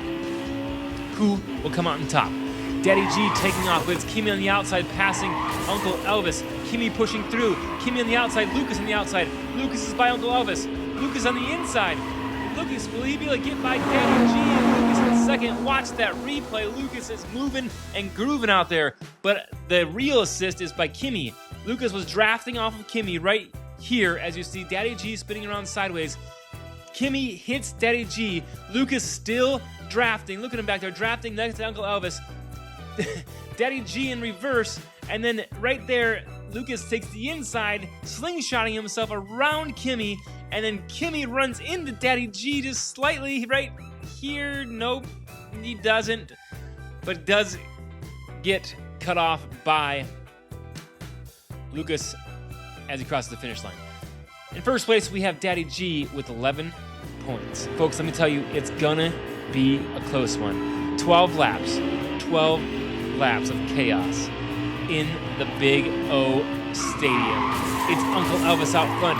Chicken George decides to put the block on the whole entire pack. Uncle Elvis is out of the scene, but our main attention is right here on Chicken George, getting pushed by Sneaky Bob and Daddy G and Kimmy and Lucas too. They're gonna come to a stop, I'm pretty sure. Lucas slides in reverse and pushes the pack, and Chicken George breaks loose. Who's gonna come across the finish line first? Foot loose, it's Chicken George spinning around Daddy G and then, or Uncle Poppy. Big Poppy's not even in this race, but let me tell you, Sneaky Bob is, and that's who I was trying to say. All right, let's watch that replay here. We're gonna watch that entirely slow race, even slower in an instant replay. So if you thought they were moving slow before because Chicken George was blocking the whole entire pack, now they're moving slower. So go get a cup of coffee, come back, and we'll hop right into the next race. Once I'm gonna go get coffee. Be right back. Honey, are we out of coffee again? Gosh dang it! I'm gonna go to the store. I have to finish this commentary first, and then I'm gonna go to Trader Joe's. Love you. All right, we are back. I need to go. We're out of coffee. Someone didn't go grocery shopping in my house. I don't want to point any fingers, but it was not me. Into race number 4 of the finals. This is race number 4 of 12. Chicken George now up front, getting followed by Papa Sneaky. By Sneaky Bob. Sneaky Bob slides sideways, gets passed by Lucas. Lucas on the inside of Sneaky Bob. Lucas making the moves again. That guy is looking good out there, but he spins around sideways because Sneaky Bob get by him. He's sneaky, you know. Chicken George takes 6, Lucas takes 5, and then 4, 3, 2, 1 goes to Daddy G, coming across the finish line in last place. Let's watch this action by Lucas there on the outside. We thought he was going to get tied up there a little bit. He got a little squirrely, but Sneaky Bob breaks loose and Chicken George breaks loose, gives Lucas the opportunity to get back on the gas and take that inside line, passing Sneaky Bob. He wants to get by Chicken George, but Chicken George just has better aerodynamics. I mean, look at that freaking car. It's like a dart. It's like... that was a bad pun. It was not a Dodge Dart. It's clearly not a Dodge Dart. They never made a Dodge Dart Daytona. All right, let's get back. Let's get serious here. This is the finals of the NASCAR Generations Series. Again, it's race number 5, and Patrick's taking a break, folks. Patrick's taking a break. He's gonna go hang out with Craig. Remember Craig? Does anyone remember Craig? If you remember Craig and the announcer, if we canceled real fast, let us know in the comments. Holy cannoli! I tell you what, Lucas is out there taking names and kicking butts. He passes Sneaky Bob, but Sneaky Bob is coming back. Sneaky Bob tries to take the lead from Lucas, but does not get by. Lucas moves one position forward. Watch this right here. Sneaky Bob takes the outside line, which he thinks is the fastest, but Sneaky Bob is not the fastest because Lucas got by you on the inside. And it's Kimmy in third place. Kimmy trying to put some hurt on Sneaky Bob, but Sneaky Bob is hitting the gas and looking good. Oh, actually, Kimmy helps Sneaky Bob right there. Lucas spins sideways, and then Sneaky Bob tries to make a move on Lucas, but forgets to steer around Lucas, even though he's faster, gives Lucas the bump down across the finish line. It's almost like there's nobody driving that car, which everyone knows that's false. There's actual miniature, shrunken down, Honey, I Shrunk the Kids, driving these diecast cars. Can't say Hot Wheels. Diecast cars. Oh, one of these is a Lionel, and it's William Byron. Do you guys think we should run an actual next-gen, NASCAR next-gen Lionel casting only tournament on this track? Let me know. I think that is in the near future for tiny track cars on the Big O. Whoa! What is even going on there? It's Lucas that walked away with this one, but there is some action in the back between Daddy G, Sneaky Bob, and Uncle Elvis. We'll watch that again. Look at Daddy G right there trying to block Sneaky Bob, pushing him to the outside. Chicken George right behind him. But the battle right here is between Lucas and Kimmy. We know already because we saw the replay, not the replay, the first play, the actual play, the live version. Lucas wins. Spoiler alert, Lucas wins this one and puts 6 points on the board. He is racking up the points. Kimmy looks like he's been doing good as well. But what in the hell is going on over here?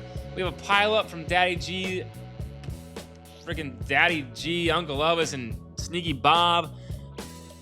This is almost too painful to watch. Daddy G trying to find the groove. He's coming across the finish line. Sneaky Bob in reverse, and then it looks like there may be something wrong with Uncle Elvis's car. Maybe he's stalled out. But folks, let me tell you, as we go into halftime, as we go into race number 7, we shuffled the order. They're still going to rotate one car clockwise from this point on, but we shuffled the order. It's Uncle Elvis out in front, followed by Sneaky Bob. Kimmy right behind them. Sneaky Bob pushing on Uncle Elvis. Is he able to get by? He takes the outside. Come on, Sneaky Bob! Sneaky Bob gets pushed by Kimmy. Kimmy takes over Sneaky Bob. Suck it, Sneaky Bob! Kimmy puts another position, another point. She really needed that one, William. Really needed that one. But it's Uncle Elvis who prevailed in this one, and he holds the first place position despite getting whacked by Sneaky Bob right there and then attacked by Kimmy in the rear. Uncle Elvis is able to put 6 points on the board. And folks, that just levels out the playing field even more. The characters from the back, the cars from the back, the drivers from the back are earning more points now and gaining on the drivers from the front. It's going to be a close battle as we go into race number 8. The scores are Lucas with 28, Sneaky Bob with 25, Kimmy with 27. It's really anyone's game at this point. Anything can happen. A DNF could happen. We don't see him a lot in the Big O, but a DNF can happen. It's Sneaky Bob up front. He's under contention. The 3 drivers right here are in the top 3. It's Sneaky Bob, Kimmy, and Lucas. Lucas is in the lead as we know, but Kimmy and Sneaky Bob can come back as easy as 1, 2, 3. But Lucas on the outside passes Kimmy and takes a stab at Sneaky Bob and is unable to get by. Lucas with the speed out of nowhere. We have never seen acceleration like that on this track. Except, well, we saw Blue Line on this track, which that was an acceleration. That just fast. Oh gosh, we gotta bleep that. Can we bleep that F-bomb out of there? Holy cannoli, why did I do that? Lucas, you make me say bad words. You're so darn fast to make me say bad words. All right, let's get back to the race. Lucas passed Kimmy, but could not pass Sneaky Bob. But that will propel Lucas even further ahead of Kimmy in this NASCAR Generations battle. 33, 31, 31. It is close for first place. Second doesn't matter. Third doesn't matter. Fourth, fifth, sixth. Heck, up to 57th doesn't matter. It's the first place spot, that gold, that beautiful gold medal that matters more than anything. And is it gonna be Kimi? Is it gonna be Lucas? Is it gonna be Sneaky Bob? Lucas is putting some pressure on Kimi. Can he get by? He slides sideways just a little bit, and Kimi's gonna take 6 in this one. Lucas will take 5. In the rest of the pack, we have Daddy G, Uncle Elvis, Sneaky Bob, and Chicken George coming across for last place. I still think the battle is going to be between Kimi and Lucas and maybe Sneaky Bob, depending on how Sneaky Bob finishes in the last couple races. It is coming down to the wire, and folks, these cars have ran a lot of laps between qualifying and this entire ginormous 64-car tournament that has lasted 15 videos long is coming to a conclusion right here, right now. Well, not right now. We have 3 more races. Don't get ahead of yourselves. We haven't crowned a champion yet. It could be Chicken George. What do I know? Will Chicken George come back from a 22-point deficit against Lucas, who has 38? I'm not good at math. If you're good at math, it can add 12 points to 20, whatever Chicken George had. Let me know. But now, how is Lucas now in the pole position? Who gave this guy pole position when he's already out in front, and he is putting a hurt on the rest of the pack? We're gonna track with Lucas for most of this race, but he spins out. It's Daddy G now, and Papa and Sneaky Bob getting pushed by Kimi and Uncle Elvis, and Chicken George nowhere to be found. Lucas takes 6 points, and folks, Lucas pulls away from the pack even more because Sneaky Bob and Kimi, the only 2 drivers who had a chance of catching Lucas, did not finish second, finished 3rd and 4th. Lucas will take 6 more points and move slightly ahead of the pack even more as we get closer to the end of this tournament with only 2 laps left. It's looking good for Lucas. The only thing that might stop him is a DNF, and yes, anything can happen. We've seen DNFs here before by Peach and Ray Sugar and probably some other people. We've seen somebody on the inside of this circle. Numbskull flew off in a past tournament, and it's really anyone's game still, but it is looking good for Lucas, who still holds first place position right here in the finals of the NASCAR Generation Tournament.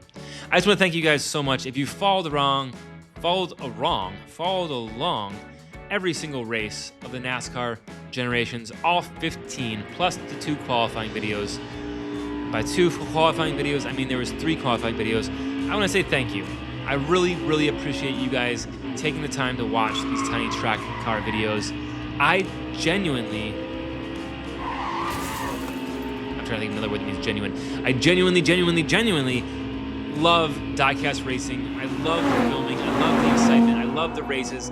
And I just really enjoy that I can give this content for you guys free of charge right here on the internet. And the only thing I ask for you is to keep watching, like, subscribe, and hit that thumbs up button. Maybe even turn on notifications if you're feeling a little jazzy today. And I'm just grateful. I'm just grateful to have this channel and the growth that we've seen. And I just want to tell you guys, we aren't stopping. We have a lot of cool things in store, including a Diecast Racing League where you'll be able to sign up, vote for your favorite drivers, earn points, move your way up the leaderboards, and then win prizes at the end of each season. There'll be 2 seasons every year. That's launching at tinytrackcars.com very soon.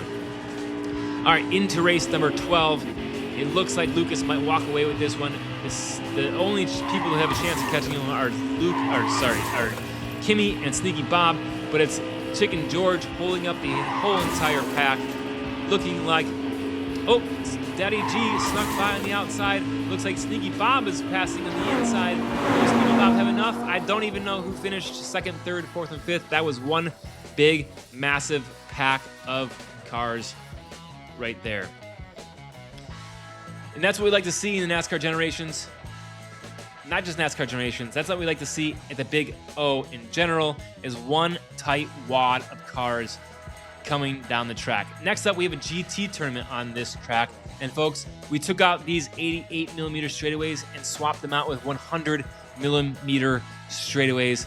There's more room for passing, new design, lower sidewall so you can see more of the cars in the shot. It's gonna be epic right here at Tiny Track Cars. Huge congratulations to Lucas, who kind of walked away with it at the end there with 52 points. Lucas moves on and becomes our NASCAR Generations Champion of Champions. Congratulations, Lucas. Thank you so much for watching Tiny Track Cars NASCAR Generations Tournament. If you want to see more of my videos, click that picture, click that video, that thing that pops up right in the middle of your screen. Have a good one.